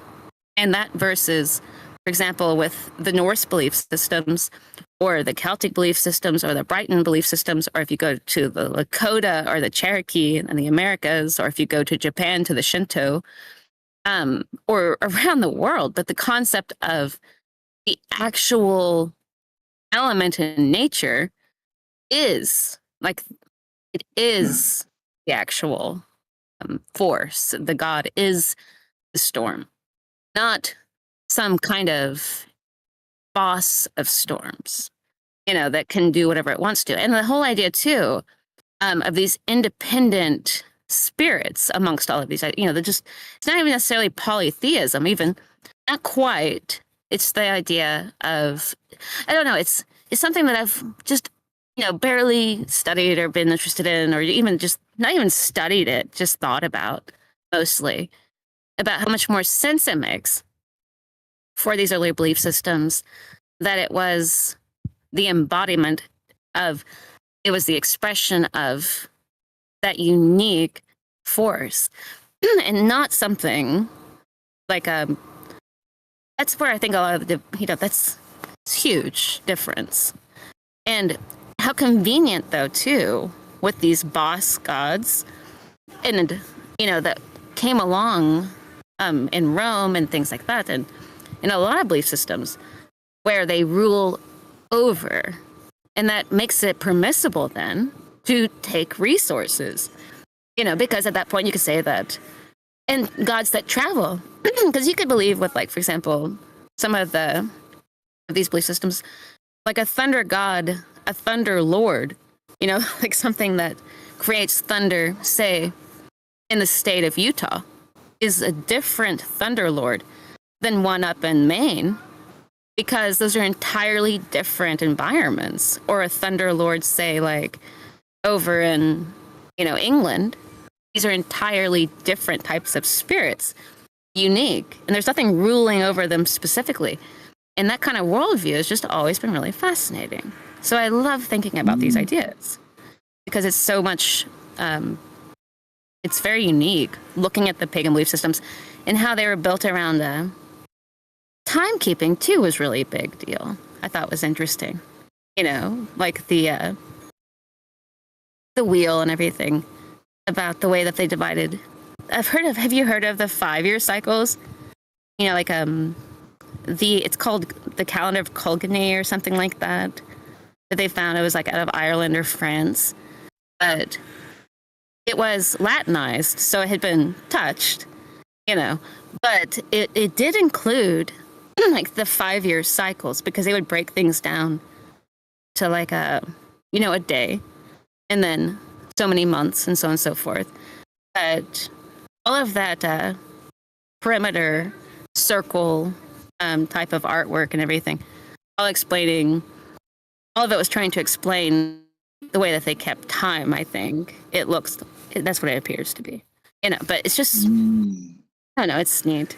I dig it. Dave, go ahead, take that anywhere you like. You're the best, Jen. Hang tight. Let's hear what Dave has to say. Sure, I'm on mute. Well, that was super interesting, Jen, and you're really well read, and you've put a lot of thought into it. That's really cool. You covered a lot of territory there, but I was just thinking about Carlos Castaneda and his experiences with the old Indian shaman. They call him the sorcerer in the book, but Don Juan. Have you ever come across that? I have. It's controversial. Yeah. I've read all. Yeah, I had a feeling you would have read them. You read all of them. Wow. I have, yeah. I know they're controversial, and I know there's all sorts of weird stories about Carlos Castaneda and his women. It's just one of those things you think, oh, really, man? Did you have to go there? Yeah. We have to be honest. But I was a sort of a hippie in the 70s. I was a surfer, but I was really, where I live in Australia we had sort of Australia's Woodstock, which was called the Aquarius Festival in 1972, and that place, Nimbin, became an epicenter for people to drop out of university and daily life and go and build a shack somewhere in a forest and live there, and so there was a whole intellectual scene that went with that, and Carlos Castaneda and the teachings of Don Juan was very popular, the first book especially, because it was all about taking drugs, especially peyote, and it sort of justified living a life where you're just a stone from morning till night. In some people's heads, they thought, well, yeah, this is obviously the way to get to enlightenment. But I never read them in those days, but in the 80s, I met this cool young guy who was really very sharp in the mind, a person like you, really, somebody who's very widely read. And he said, have you ever read Journey to Ixtlan? And you'd know this one. And he said, because I said to him, back in the 70s, I like to have a puff, but I always wanted to escape from that because I could see it wasn't, I wanted to find the clean way. I wanted to find the way into higher states without drugs. And he said, you got to read this book, Journey to Ixtlan, because there Don Juan takes Carlos Castaneda out and says, nature is alive. And you remember, do you know the book? Do you recollect it? I do. Yeah. Remember how the wind, like stuff would happen, and the old shaman would say, yeah, there, it doesn't like you, or he's going, but it's just the wind. No, it's you fool, it's not the wind. It's, it's alive. And you said earlier about animism, and that's something that most people brought up in the West for a long, long time don't really understand. They think it's just a superstitious, silly tribal belief. But in my life experience, I went from being super Christian in my early days to becoming pretty much an animist. And I totally agree with you. I think that the stories of the Norse gods are a compound of ancient understandings and beliefs like animism, to see consciousness in all things and see, sort of beings that seem to be in charge of particular areas, thunder or trees or the river or whatever. I think that's valid, actually, in the great consciousness that we live in. But the Snorri Sturluson literally says in the Edda that they kidnapped this very, very influential and powerful young wizard called Gylfi, and they took him and showed him Asgard, and I think they took him out into space, and they showed him the Earth from space, and they showed him all their technological wonders, and they also showed him their powers, and said, we want you to go back and tell everybody about us and all these stories we've told. So they put him back on the ground. He heads back to Sweden, tells everybody, and it says, people kept on telling these stories. But the crucial thing is, next thing, there's these so-called gods, and they get together and go, right, everybody, we're going to decide who gets to play which character in those stories we just told. So it's literally saying, they're telling them all about Odin and Thor and Freya and all these great, powerful beings. And then you've got this thing at the end, which scholars have tried to say it's interpolation, but it's not. It's actually there in the original, that they got together and said, well, we're going to take over the North. We've primed this guy with stories about us based on these much more ancient understandings. And when we rock up, we're going to say, well, I'm Odin, this is Thor, this is Freya, this is Bragi, this is, Forseti, all the names, Loki. I think that's what actually happened. So they were sort of a Star Trek type group that weren't as moral, and they were like, yeah, no, we're going to interfere the hell out of these primitives, they weren't going to just leave them alone. But they manipulated their minds to think that they were, these powers that were known by the people. And probably, scholars do tend to say, Odin wasn't so big in Sweden. It seems Thor was bigger there, and Odin was big in Denmark and, in England. And that was something else you said I loved, when you gave that. I was really impressed that you knew about the Saxon Wars. Like, hardly anyone knows about that. Jen's on the game. Jen's definitely on the game. We're running out of time. Jen is on the game. She is on the game, been on the game forever. Give me just a minute to kind of wind this down. So we got a couple minutes left between you two, but Jen, thoughts on that? We'll go back to Dave and then help me wind this down. Appreciate you guys. Absolutely. Let me look at the time. So, with the Saxons, which is a little different, more in Germania region and everything, but very closely linked to all these belief systems of those pagan systems at the time. In 749 AD, thereabouts, with Christianity under Charlemagne, the massacre of Verdun, after terrible. Charlemagne's army and the Franks had come through, and they had destroyed there were these pillars. There was a great oak tree, and then there was this other pillar, apparently, that had been also somehow, I don't know how, but they had actually taken it down. It's like a petrified tree that they believed held up the sky. And they managed to... Thank you, yes. And they had managed to bring it down. And after that, there was several different wars that occurred. There was a great drought they spoke of in the lore, but in addition to that, the massacre of Verdun, those armies that came through told them all, okay, all right, basically there's a surrender. And then killed 4,500 men of farmers, peasants, boys that surrendered thinking they were going to get mercy, and they didn't. Yeah, all in one day. All in one day. Yeah. On the side of this sacred river. of these systems of belief. And what's distinctive in this is that it's not the idea that God is in everything. It's the idea that everything has a spirit without that being a concept. The idea of this one God that rules over all of the essence of everything is that everything is the essence of what it is, unique to itself, and it's not all the expression of one God. It's very it's not different. an old dude with a beard. Yeah, it's a separate system.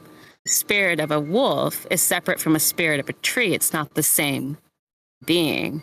It's not all the coming necessarily. It's an expression of it. And I don't know, that's really a unique idea amongst, in animism and in pantheism, how different that is. It's not just that there's an intelligence in everything. It's that intelligence is not related all back to one particular God. It's unique and fascinating among the pagan belief systems, included in the Norse pagan belief systems and the pre-Christian systems and the pre-Judaic religious systems. You're the best, Jen. In general. The time ogre has arrived. Thanks for the call. Dave, go ahead and finish that. You were the best, Jen. Go give Jen a follow at the Arcane Observer. I'll tell you about it when we get back. Go ahead and you got your best 30 seconds, and I'll play some outro music. Yeah, everything Jen said was stellar, and what she said about the book and how people didn't read, and even the priests usually were illiterate, and it was all catechisms. It was all about a structure of dominance and power. The religion was just a smokescreen. Yep. So, which it was spot on. Yeah, absolutely. Jen's amazing. Go give Jen a follow. Again, the Arcane Observer, troubledminds.org/friends. Scroll down, you'll find Jen there. It says follow Jennifer. We're with David Lovegrove of Viking Superpowers tonight. And we'll get back to that, the animism and stuff. It's incredibly important to this. But also, we're going to talk about the additional spells that Odin cast. Yeah, they were written down in 1225. Be right back. More Troubled Minds on the way. More with David Lovegrove and your calls as well. Don't go anywhere. More Troubled Minds on the way.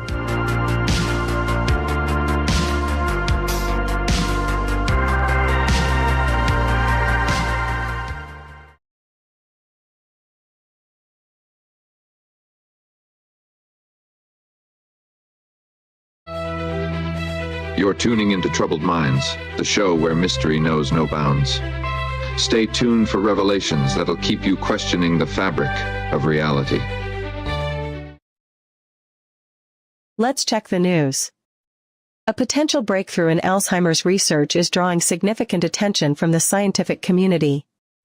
Researchers at the University of Barcelona have developed a compound called FLAV27 that targets an enzyme known as G9A, effectively reprogramming gene expression in neurons rather than simply attacking the protein plaques that most current treatments focus on.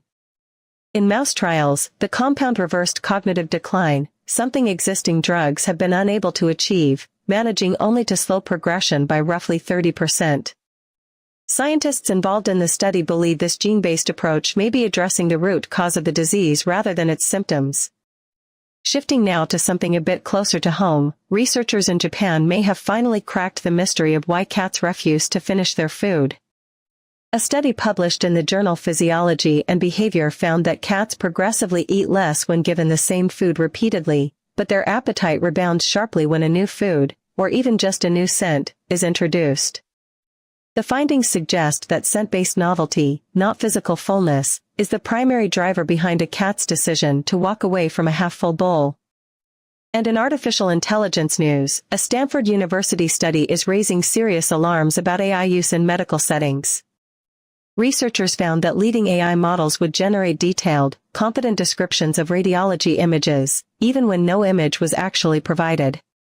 The team coined the term mirage reasoning to describe the phenomenon, distinguishing it from standard hallucinations, and are now calling for a fundamental overhaul of how AI benchmarks are designed and evaluated.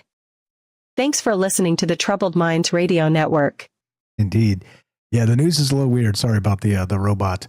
I'll try and get that fixed up. There are different models now that do different things.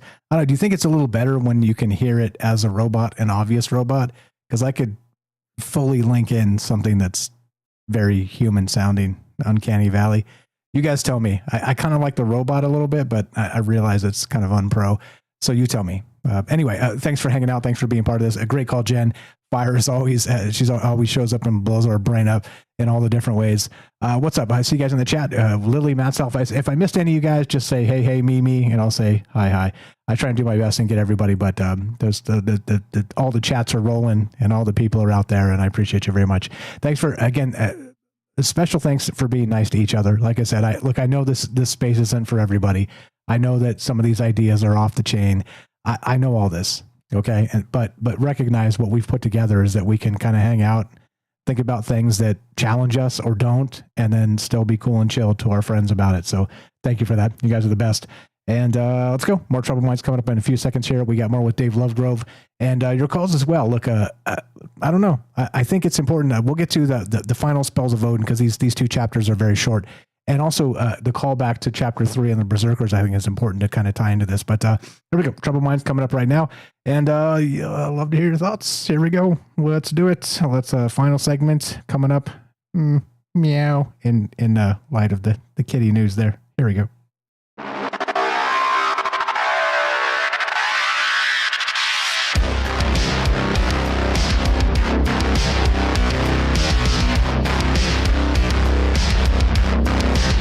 Welcome back to Troubled Minds. I'm your host, Michael Strange. We're streaming on YouTube, Rumble, X, Twitch, and Kick. We are broadcasting live on the Troubled Minds Radio Network. That's KUAP Digital Broadcasting. And, of course, 88.4 FM Auckland, New Zealand. Tonight, we're here with David Lovegrove of Viking Superpowers. And we're talking about those spells that Odin used to cast. Do you know what they are? Yeah, that's right. You don't. You absolutely do not. Because if you do, you're a super nerd. Well, you're in luck because we've got the superest of nerds, the master nerd. There you go, Dave. I called you a master. I did it. I worked it in. You are a master. We're talking to Dave Lovegrove tonight about Odin and about the old sagas, not just in the original translations of Old Icelandic, but how they sort of really come into form into the modern space and the modern mind's eye. That's the point of this. That's why we get together and talk about these things. That's why we're lucky enough to have made all these amazing friends, Dave included. David Lovegrove, welcome back to Troubled Minds. What is up? Anything you want to touch on that Jen had there, because she had a ton of really great stuff, but we do have to get into that third chapter you described with the Berserkers and the final spells of Odin. So we got some stuff to cover, but if you want to comment on that, I'd love to hear it. Welcome back, brother. How are you? I'm great, mate. I just made myself a coffee, and what I loved about, Jen really taught us a lot. I was nodding furiously with most things she said, but it reminded me when I went to Iceland, I had the great honor, really, to have a private viewing of the original Edda written by Snorri Sturluson. So I didn't see the one he physically wrote in 1225, but I saw one from 1300, which was not too far away, But what impressed me was just not only the fact that the old professor who showed it to me said, these things, even in the day, would have cost a couple of mil to make in today's money. But it's like a huge herd of cattle to make one of these books. It's just the fact, it made me think, who read this, and only a few people ever read these, but they told everybody else the stories. And that's really how we got our religions for, thousands of years, actually. It's just the few elite who could read. And if they're honest, they'd tell you what it really said. If they weren't, they'd manipulate it to make them, sound good. Yeah. And as we've recognized in the modern news space, the mass media is, as I always like to say, it's a trillion data points, and you can cherry pick anything you want. So if you can't read any of it, and I'm the one telling it to you, of course I'm going to give you the version that benefits me. I mean, this is history. This is, not literally, nearly literally all of history is that we had these, and that's why I like to call them dogma cycles, because you can't even, you can trace back some of this stuff to the texts, like the Dead Sea Scrolls and stuff. I'm not going to get into that, but you can. But was that the message being sent from then to now? No, hell no, because most people couldn't read it all.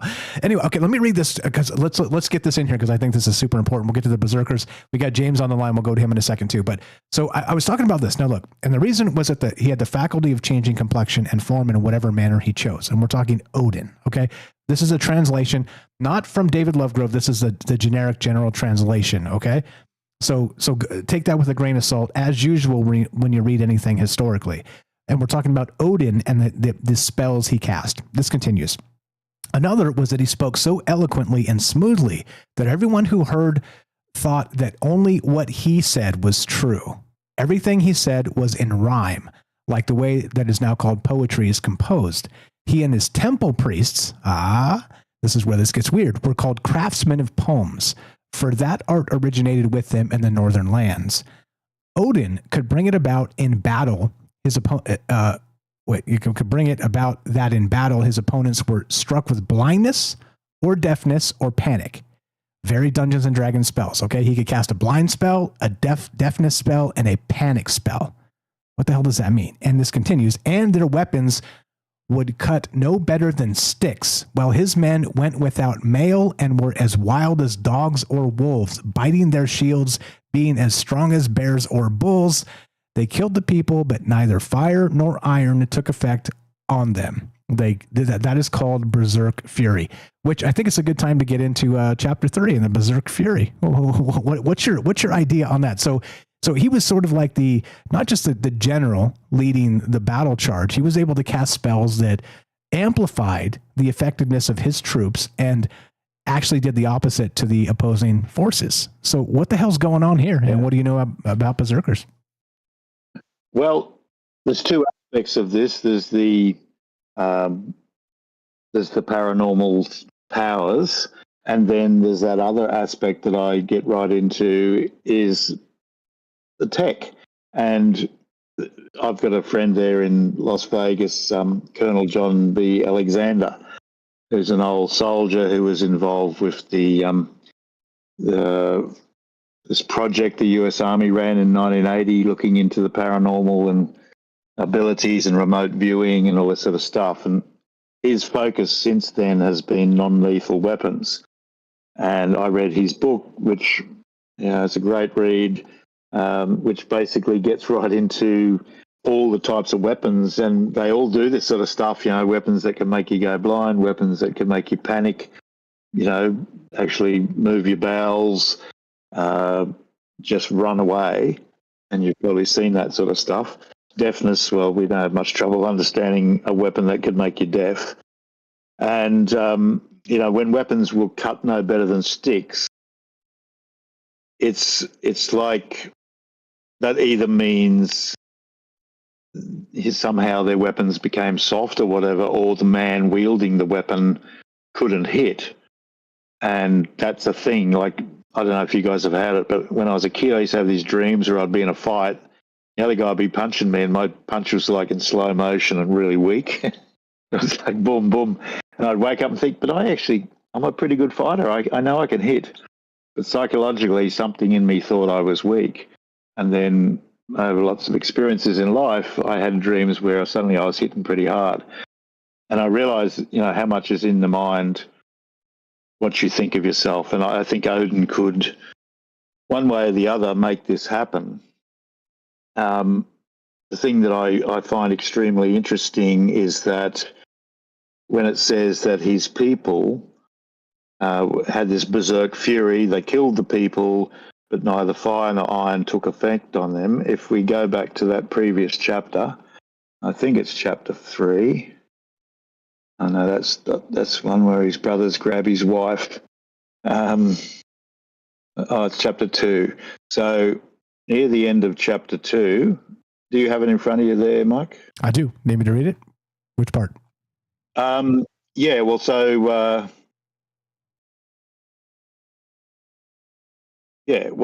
read from this. The first page says he was so, and then it starts blessed with victory in every battle. He was the winner, and it came about that his people believed that he was able to assign victory in every battle. So then read the next bit. It was his custom. It was his custom, if he was sending his men into battle or on other missions, that he first laid his hands on their heads and gave them Bejanek. How do I say that? Bjanak. Yanak. There you go. I'm learning as we go. Yeah. And this continues. They believed that then things would turn out well. So it was some sort of blessing. I continue. It was also the case with his men that whenever they were in trouble on sea or on land, they called on his name and always seemed to get help from that. They believed that all their security depended on him. He often went away so far that he spent many seasons on the journey. Right. So getting back to Bjanak, right, this is his men who he's sending on missions through Scandinavia by the sound of it. Now, the general thing, if you look at that note there, you said it, blessing Bjanak, they usually say, well, we think this Bjanak is borrowed from Irish and it's from Beanacht and from Latin benedicto, blessing. So this is a typical Christian way of thinking about it. And Iceland had a lot of Irish blood, a lot of Irish culture mixed in. You know, it's not so well known, but it's a thing. However, when I went, I didn't buy that for this blessing. It sounds too Christian, you know. He's just going, "Oh, bless you, my son, go out and butcher people." But if you go to the oldest and the best, Cleasby and Vigmason, this Norse English dictionary, it says this word is not blessing. It comes from the old Scottish word bannock, Bannock, which means a sort of a cake. And that's where I thought, and they had their own Christian-y spin, saying, yes, it was considered, you know, it was like the Eucharist, you get the bread and the wine, and it's the body of Christ and blah. So they were sort of trying to say, well, this is, you know, Snorri as a Christian just made this up, thinking that that would be what Odin might do. But the fact that it's a bannock size, it's literally exactly the size of the top of your head. And when I was in Denmark, I found these just extraordinary Bronze Age little heads, and they look like aliens. I swear to God, they look like greys. And on their heads, exactly the same size as a bannock would be, they sort of, at first glance, they look like horns, but they're not. They're almost like a trumpet sort of thing. But it's got these weird ridges, and for all the world, it looks like a technological headpiece. It really, for all the world, looks like something you'd have on your head with aerials and maybe little lights or something. And the more I researched this, it came to me that what's being talked about in chapter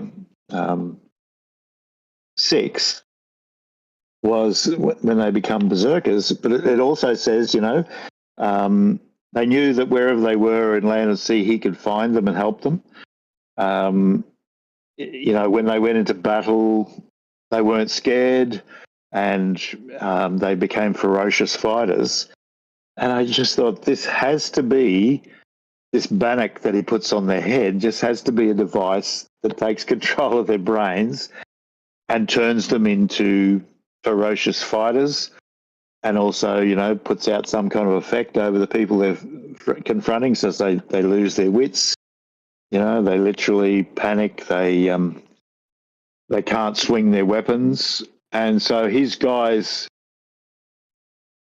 Have you seen, you know, that Johnny Depp movie where he melds with the AI because he dies of radioactive poisoning? The Johnny Mnemonic? Is He's like... that what it's called?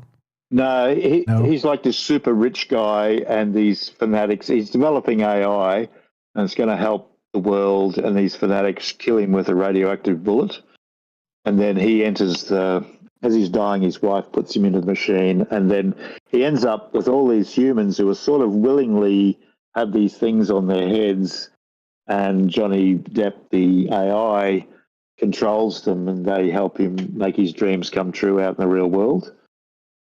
So that's the idea I've got about this, that I think Gotcha. What we're hearing about here is technology. Yeah, we've got a couple. Turns them. Just real quick, we get help from the chat. Transcendence is the name of the movie. Thanks to Jen. Again, thanks to Jen. Derek the Night Stalker also added that. That's it. Transcendence is the name of that movie. Okay, here's the thing too. So I'm picking up what you're putting down. Now think of it this way. Now imagine there was some way to sort of have I don't know, like a paleo effect of technology. Like you're able to put like an obsidian ring around somebody's head. Okay. And it limited a fear response. You know what I mean? Something just very simply basic like that. Like, and I'm not saying that would be the case. I'm saying you found a way to have some kind of really ancient technology here to be able to do something like that. And it just made your dudes, your side, your guys not afraid. And when you're talking about life and death, as you said, you know, like sometimes you blow the horns of the battle and then people just start crapping themselves. But imagine if your side didn't. And we're sort of there already. Yeah. Oh, yeah. Absolutely. Our guys in battle now are not like just listening out and hoping for the best. They're all linked to the satellites. They're linked to the feed. They can see it in their eyes. They're getting information constantly. They're plotting. And it's only just a sort of a moral step whether you could start, you know, implant it into their brains and have some kind of drugs that turn them into a fearless maniac or whatever you know, the science of neuroscience. Agreed. And studied the brain for so long. You know what's wild, real quick, just as an aside, I'm not going to elaborate on this. I just want to point this out for the record here, is that we recently had that raid, the American military raid on Venezuela, and abstracted their, you know, president, however you want to define that guy. He's a bastard. But among many, there are many. But the story was that our military came in and they deployed some weapon that made the entirety of the other side completely lose their nerves. Like some were vomiting blood, some were crapping their pants, their arms and legs were shaking. They could not even like hold and aim their weapons. Like this is the type of thing. And so we see this in a modern day as like a, what's it called? Like the Havana syndrome, like that type of weapon. But and we've seen them deployed. It's the non-lethal weapons. Yeah, exactly. Which Alexander's thing. Exactly, which runs an entire military brigade inert. They are incapable of defending themselves or anything else in a moment. So yeah, exactly. So like I said, I'm not going to elaborate on that. We're running short on time, but I think it's important to point out that type of thing, if you could figure something out like that, and even a tiny edge, like if you had some way to make your dudes not scared when the other dudes are kind of scared, that changes the entire game when you're talking about a zero-sum battle there where somebody wins and somebody loses and somebody lives and somebody dies. We got James on the line here. Let's get to these calls. You're the best, bro. We're going to have you back. You know we're going to have you back. I appreciate you very much. And there's more to get to with this. James in Michigan, you're on Troubled Minds with Mike and Dave. Go ahead, sir. What you got? Tons of stuff here to talk about. Test. James 1-2. Sorry about that. Had to unmute. That's okay. Didn't realize I was muted. Yeah, I'm not with it tonight, but that's okay. Great show. Great to hear from you, Dave, as well. I wanted to. So your experience with the Ravens is fascinating to me because I have heard of accounts from people over the years through different shows I've listened to who have had experiences with sort of these figures associated with, or even the figures themselves of deities or gods, however you want to call that, these entities. And sometimes they weren't even doing anything associated with them, but they would have experiences, not even realize at the time that the symbolism involved was associated with this one figure. So it's fascinating to me that you had this experience because I've heard of similar things. I don't know if you have as well or not, but I just want to point that out because if you look into enough paranormal experiences people have had over the years, that is sort of one type of experience you can find if you look deep enough into these things. And I'm not necessarily even talking about religious experiences, so to speak. That's a whole separate thing. Because, again, some of these experiences people have, they're not looking for that. They're not looking for a religious experience or going through any kind of a ceremony or anything like that. They just have these experiences. So it's really fascinating, and thank you for sharing that experience tonight or earlier. Oh, no worries, mate. Thank you. And yeah, you're right. It's like you would have heard the stories about people whose relatives who've passed sort of come to them as like, I remember this one was the dad loved butterflies and he had a fascination with this one particular butterfly, which was super rare. And he said to his daughter as he was dying, I will come back to you and give you a message and you'll know it's me. And like in the next week after he died, these butterflies just kept coming, flying into the house and doing all sorts of unusual things for butterflies. And she just knew it was her dad. It was sending a message through them saying, I'm okay, you know, it's all good. Yes. Yeah, and animals, I mean, all kinds of animals have been used in that way or sent as signs in that way. Butterflies, birds, cats, dogs, in some cases, all these things. So, yeah, that's really what I wanted to say on that. I know you have another call here, so I will get going, but great show, and thank you for taking my call as usual. You're the best, James. Appreciate you very much. You know where to find him, Salsido Paranormal, SALSIDO paranormal.com, troubledminds.org/friends. Scroll down, says follow James. And while you're down there, of course, follow Dave Lovegrove. It says Viking Superpowers. Lots of stuff here. And look, recognize that this entire saga is massive. And Dave simply pointed out, he's like, hey, you know, there's like a weird space here, like chapter 6 and 7. We could probably talk about it. It's like about Odin and wizards. And I was like, hell yeah, bro, you had me at wizards. Let's do this. Let's absolutely do this. And this is what I mean. When you look at the past and look at the future and kind of how the present, makes a connection between the two. We are that space. We live here. This is our world too. And so we're able to kind of think about things a little differently. Anything to add to what James said? We got Derek on the line, and then we'll wrap this up. Dave, you're the best. Appreciate you being here. No worries. No, that was a great question. I'd like to hear from. Looking forward to hearing from. The Derek. The Night Stalker, Derek. Let's do it. Night Stalker. We know how to do this. So we got a thing here. Is this the button? Yep. Derek in Massachusetts, the Night Stalker. What's up, brother? You're on Troubled Minds with Mike and Dave. What you got for us, man? Like, there's so much here. This is wild and crazy. We could probably do part 2, 4, 6, 8, and 10 of this. But what do you got? Let's hear the Night Stalker sauce. Yeah, I'll be quick. We'll wrap it up. I don't want to call it too late, but yeah, I mean, this is fascinating, and I never really considered Odin as much of like a wizard, but I guess that definitely seems like what he is. It's really fascinating. That kind of they do kind of show that a little bit in the MCU, like especially in the first movie. Basically, his only feat of power, pretty much, is to like do that little incantation to make the Thor's hammer only work if you're like worthy of it, you know. So he says a little something, like whisper something into the hammer and creates like a little seal over it and stuff. So I guess he was tossing out spells in that movie, I guess, which I didn't really consider until you brought it up, which is cool.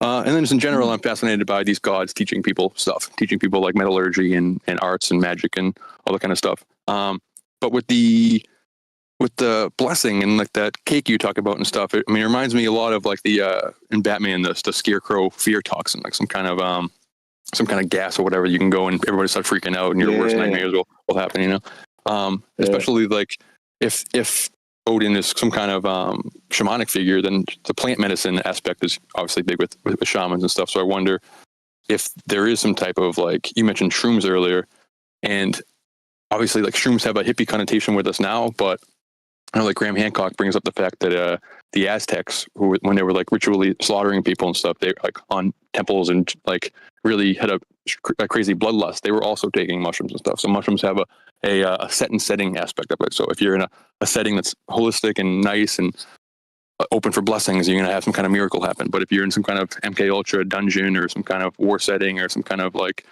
riled up setting, then it can rile you up in the same way. It can take you to a dark place, especially mixed with like a PCP or cocaine or meth derivative and stuff. Like they've been pumping soldiers full of stuff that makes them not feel stuff for a long time. You know, like Hitler was definitely doing that and everything. So I wonder if the cut no better than sticks thing, or the fire couldn't affect them. Like, did they die? Yeah. Like, were they immortal, or were they just not feeling pain? So you can like kind of like chop their arm off. They're going to keep coming at you like a PCP zombie or something like that, you know?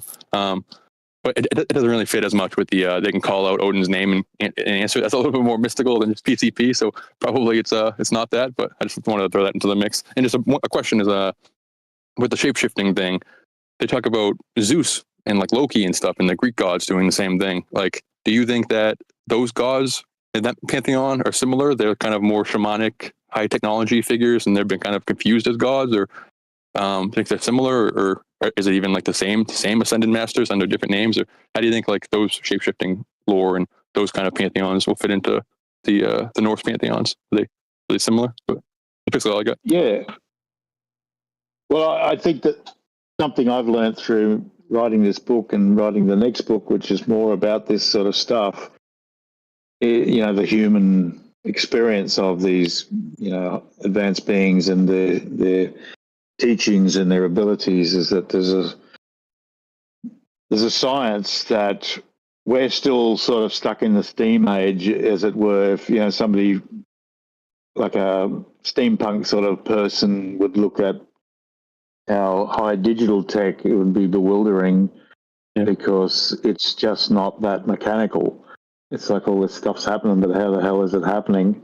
In the steam age, you could see it. You could see everything pumping, and it was brass, and you put oil on it, filled it down, and heated it up, and all that sort of thing. And I think what we're looking at in these stories all over the world, as you said, in the Greek stories, Roman stories, and definitely in these Norse stories, is encounters with either our distant ancestors who went off-world, 500,000 years ago, and then eventually came back from out there in the galaxy, or they were extraterrestrials, maybe our original ancestors from somewhere else. But it's a technology that it's way ahead of us, which means people are already acknowledging, okay, we need to find out what consciousness is. This is, quantum discoveries, which have been around for a long time, have made people. I remember my science teacher saying to me, senior chemistry, I think, he says, look,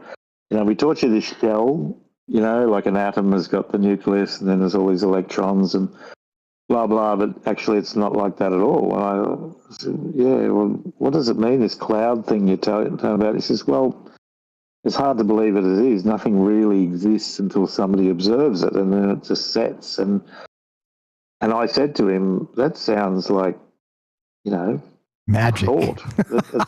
Magic. It sounds like, a dream, consciousness thing. And I could see in his eyes, he was a little freaked out. He knew much more than me, and he was like, yeah, it's weird.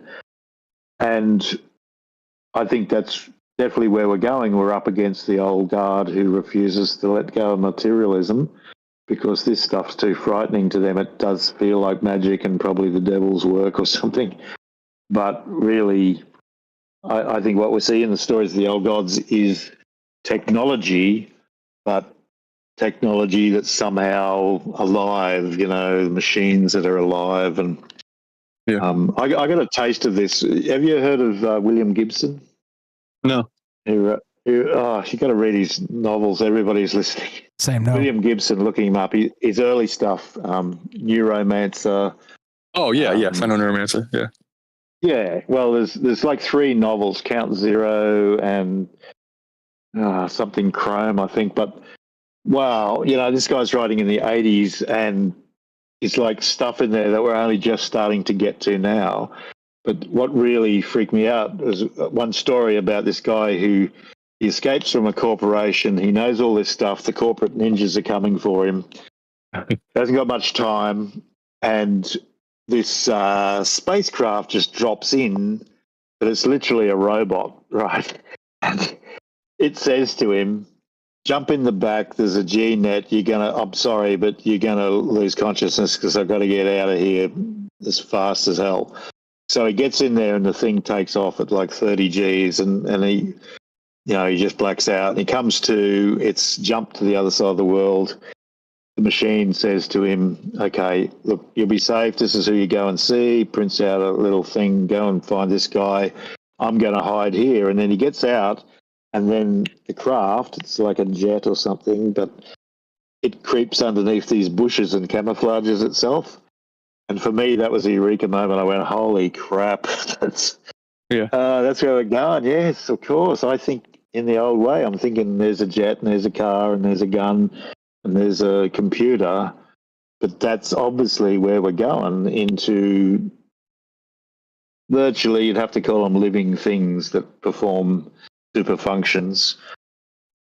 And is it? Do you think that's for like all of the kind of different realms of the kind of Aegis and stuff in Norse mythology? Like if there's like dark entities or dark elves or things that other religions would call demons or stuff like that, is that also, you think, kind of a dark shamanism or some kind of similar advanced technology that looks like magic but working sinisterly? Or is there a group of high technology shamans that also have a relationship with like spiritual entities? Do they both exist in this mythology, or is it one or the other? Yeah, I think there's definitely nasties and definitely entities that are not human-like, and we know from modern accounts by people that there's these Nordics who are very human and seem benevolent, and then there's others who are sort of reptilian or insectoid and all this stuff. I mean, you're just going on other people's accounts, but it seems like it's been going on forever. And in my book, sorry to pitch my book, but the first chapter, I just want to try to win over a few people who think, oh, what a lot of crap, Viking gods and flying saucers, how can that be connected? So I sort of talk about all these statements. You're in the right place. We're with you, brother. We love it here. Yeah. You're in the right place, man. You're absolutely in the right place. Buy Dave's book. Links are in the top. But so scroll down just a little bit. Links are all in the top. Go buy his book. It's on Amazon. Look at the reviews on that, by the way. He sold a ton of books. He's been on a bunch of like larger, way big type of podcasts, and he's selling a ton of books. So please go check out those reviews if you don't believe me. I've read it. He sent me a copy. It's incredible. Please help our friends. Let's wrap this up, boys. All right. Thank you, guys. That's all I got. Great show, you guys. Awesome stuff. You're the best, Derek. Cheers, mate. Come back, please. Thank you. Later. Thank you very much. That Derek the Night Stalker, you know me, love him. Go give him a follow too. Look, it's free. He's got a YouTube channel. It's free. TroubledMinds.org. Click the friends link or /friends. Scroll down. Follow the Night Stalker. It's under N Night Stalker, and it's a YouTube channel, completely free.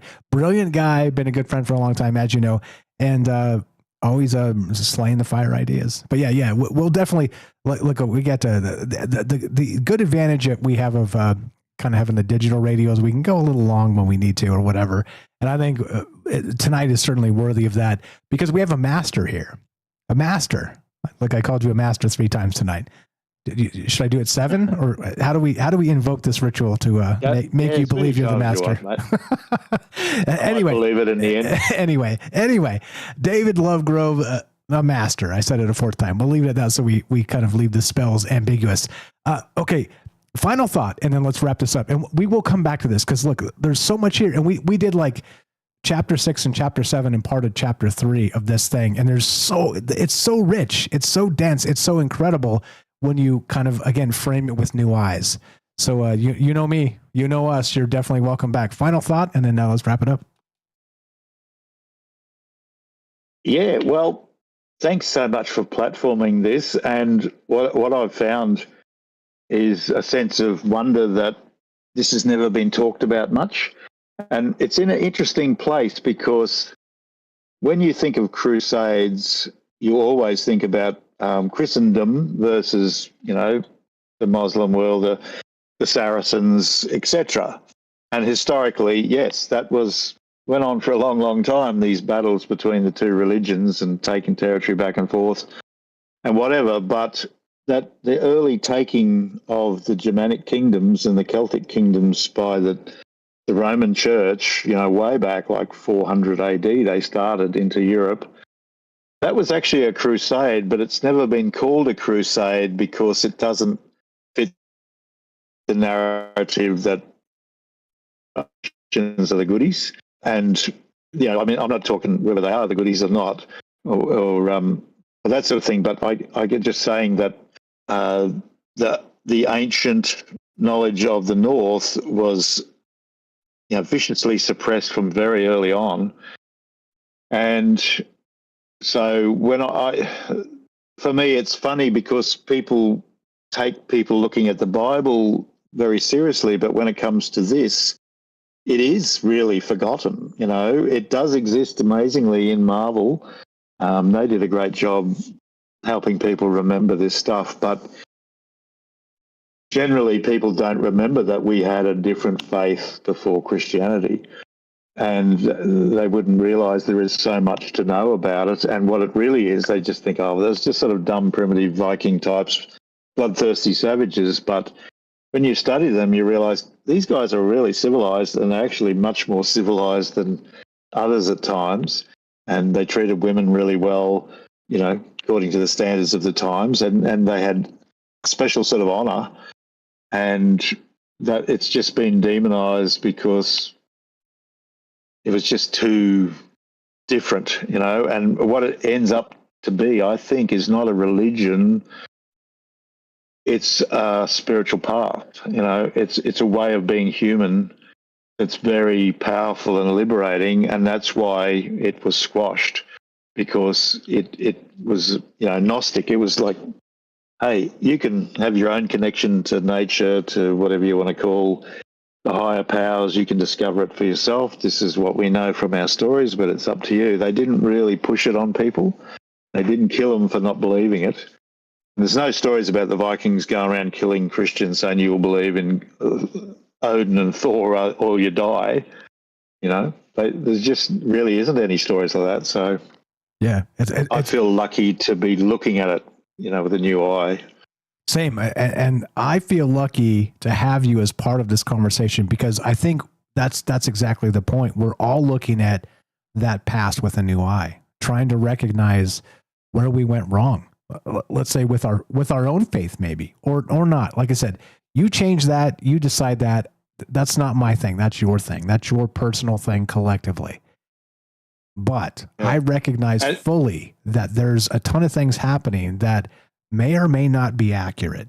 And so let's talk about them. And look, sometimes I know it's uncomfortable, but I think it's important to talk about. Go ahead.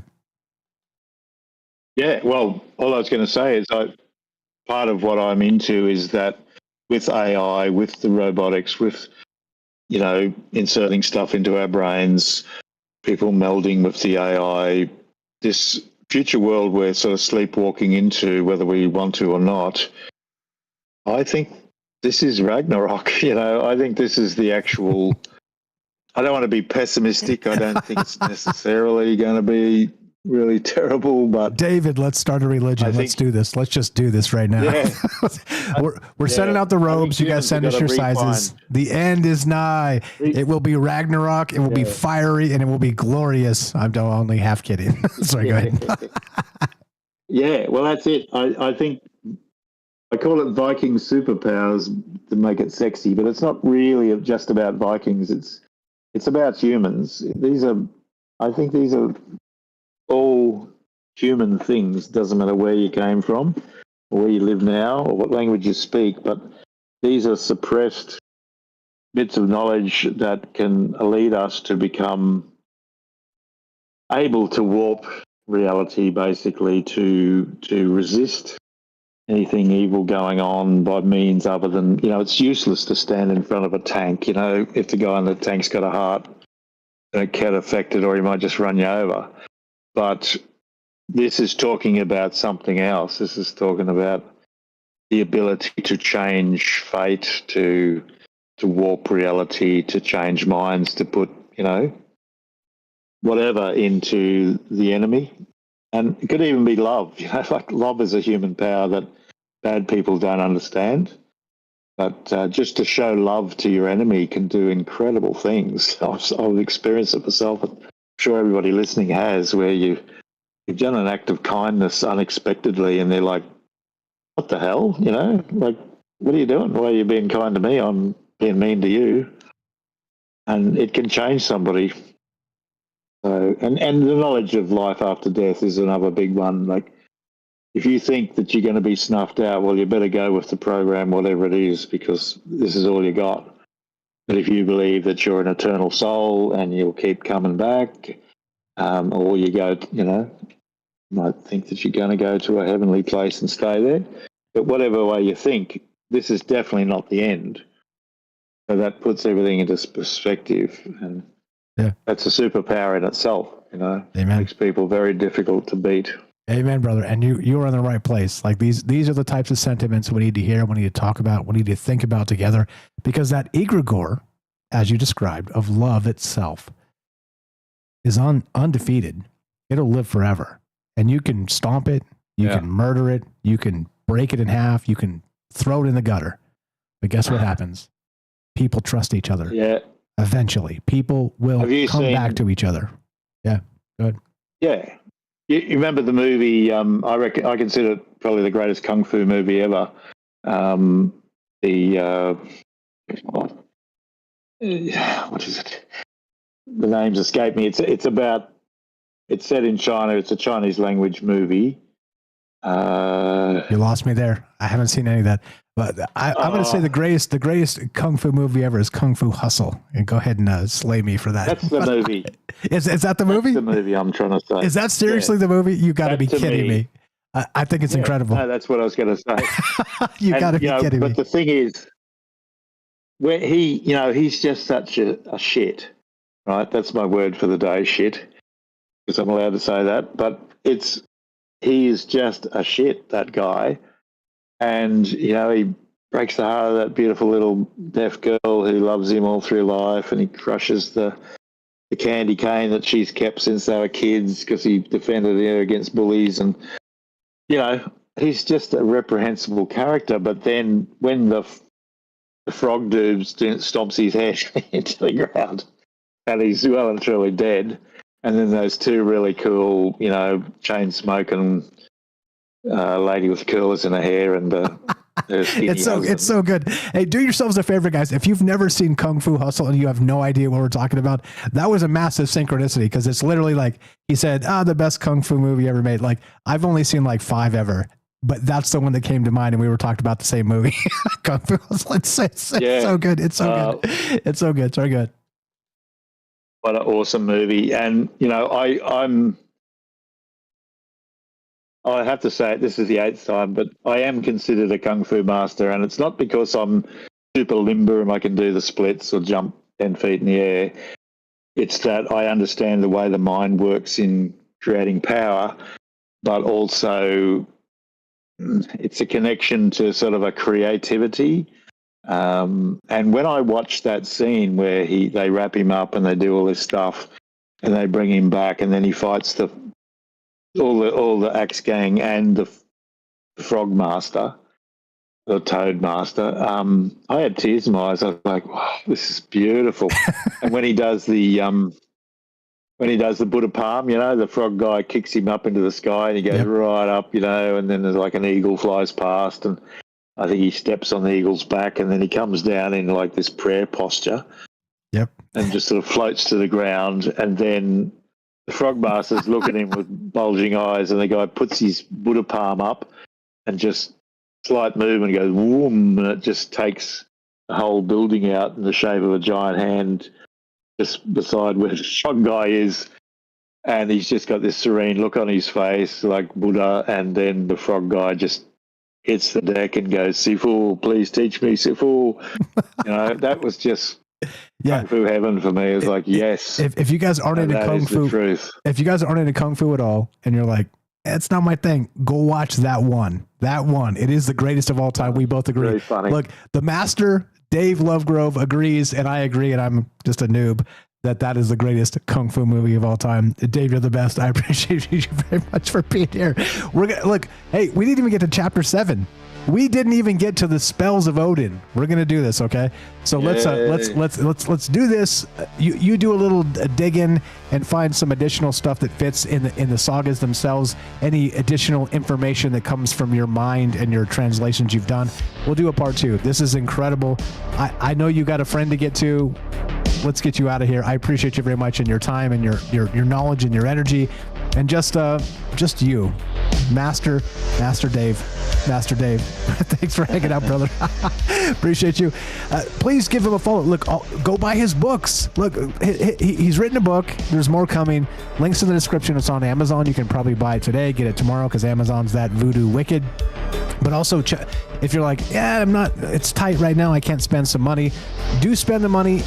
If you can't, go follow his YouTube channel. It's totally free. Links are in the description. It's right on top. You cannot miss it. Scroll down just a little bit after the little blurb when it starts, and then please go follow this man.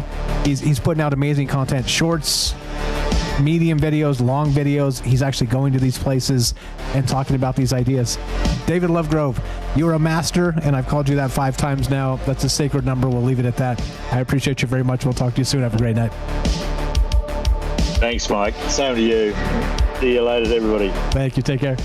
That's it. Help our friends. Please go buy his books. Please. Just trying to wrap this up. Look, I could talk. I and we and us, the whole group, could talk to Dave forever. We'll get back to him. Okay. There's so many great comments about David Lovegrove in the chat. I appreciate him. You appreciate him. We appreciate him. There's a lot of ideas floating out in the air. Let's consider them. Let's talk about them. That's that. Look, if you want to help troubled minds, help our friends. Do the thing. Help. Go buy David's books. Go follow his YouTube channel. Follow our friends. Help our friends as well. troubledminds.org/friends. That's the whole point of doing this. This is not about me. This is about us. And recognize that you are part of a larger consciousness network that is not simply yourself. That's it. And if you ever doubt that, come back and recognize what's happened here in this space. Just come recognize. I've learned an immense amount of information and goodwill and kindness from you guys, and love and generosity and etc. so on. And I hope I do my part to pass it on. That's it. Look, it's simple. Some things are simple. And that egregore of love that cannot be conquered, let's embody it. Let's make sure that no matter how many tanks or how many bombs or how many nonsensical things happen in the world, that we still stand up for ourselves and stand up for each other. That's that. I don't know. Other than that, this one goes out to David Lovegrove, Viking Superpowers in Australia. Be sure, be strong, be true. Thank you for listening. From our troubled minds to yours, have a great night.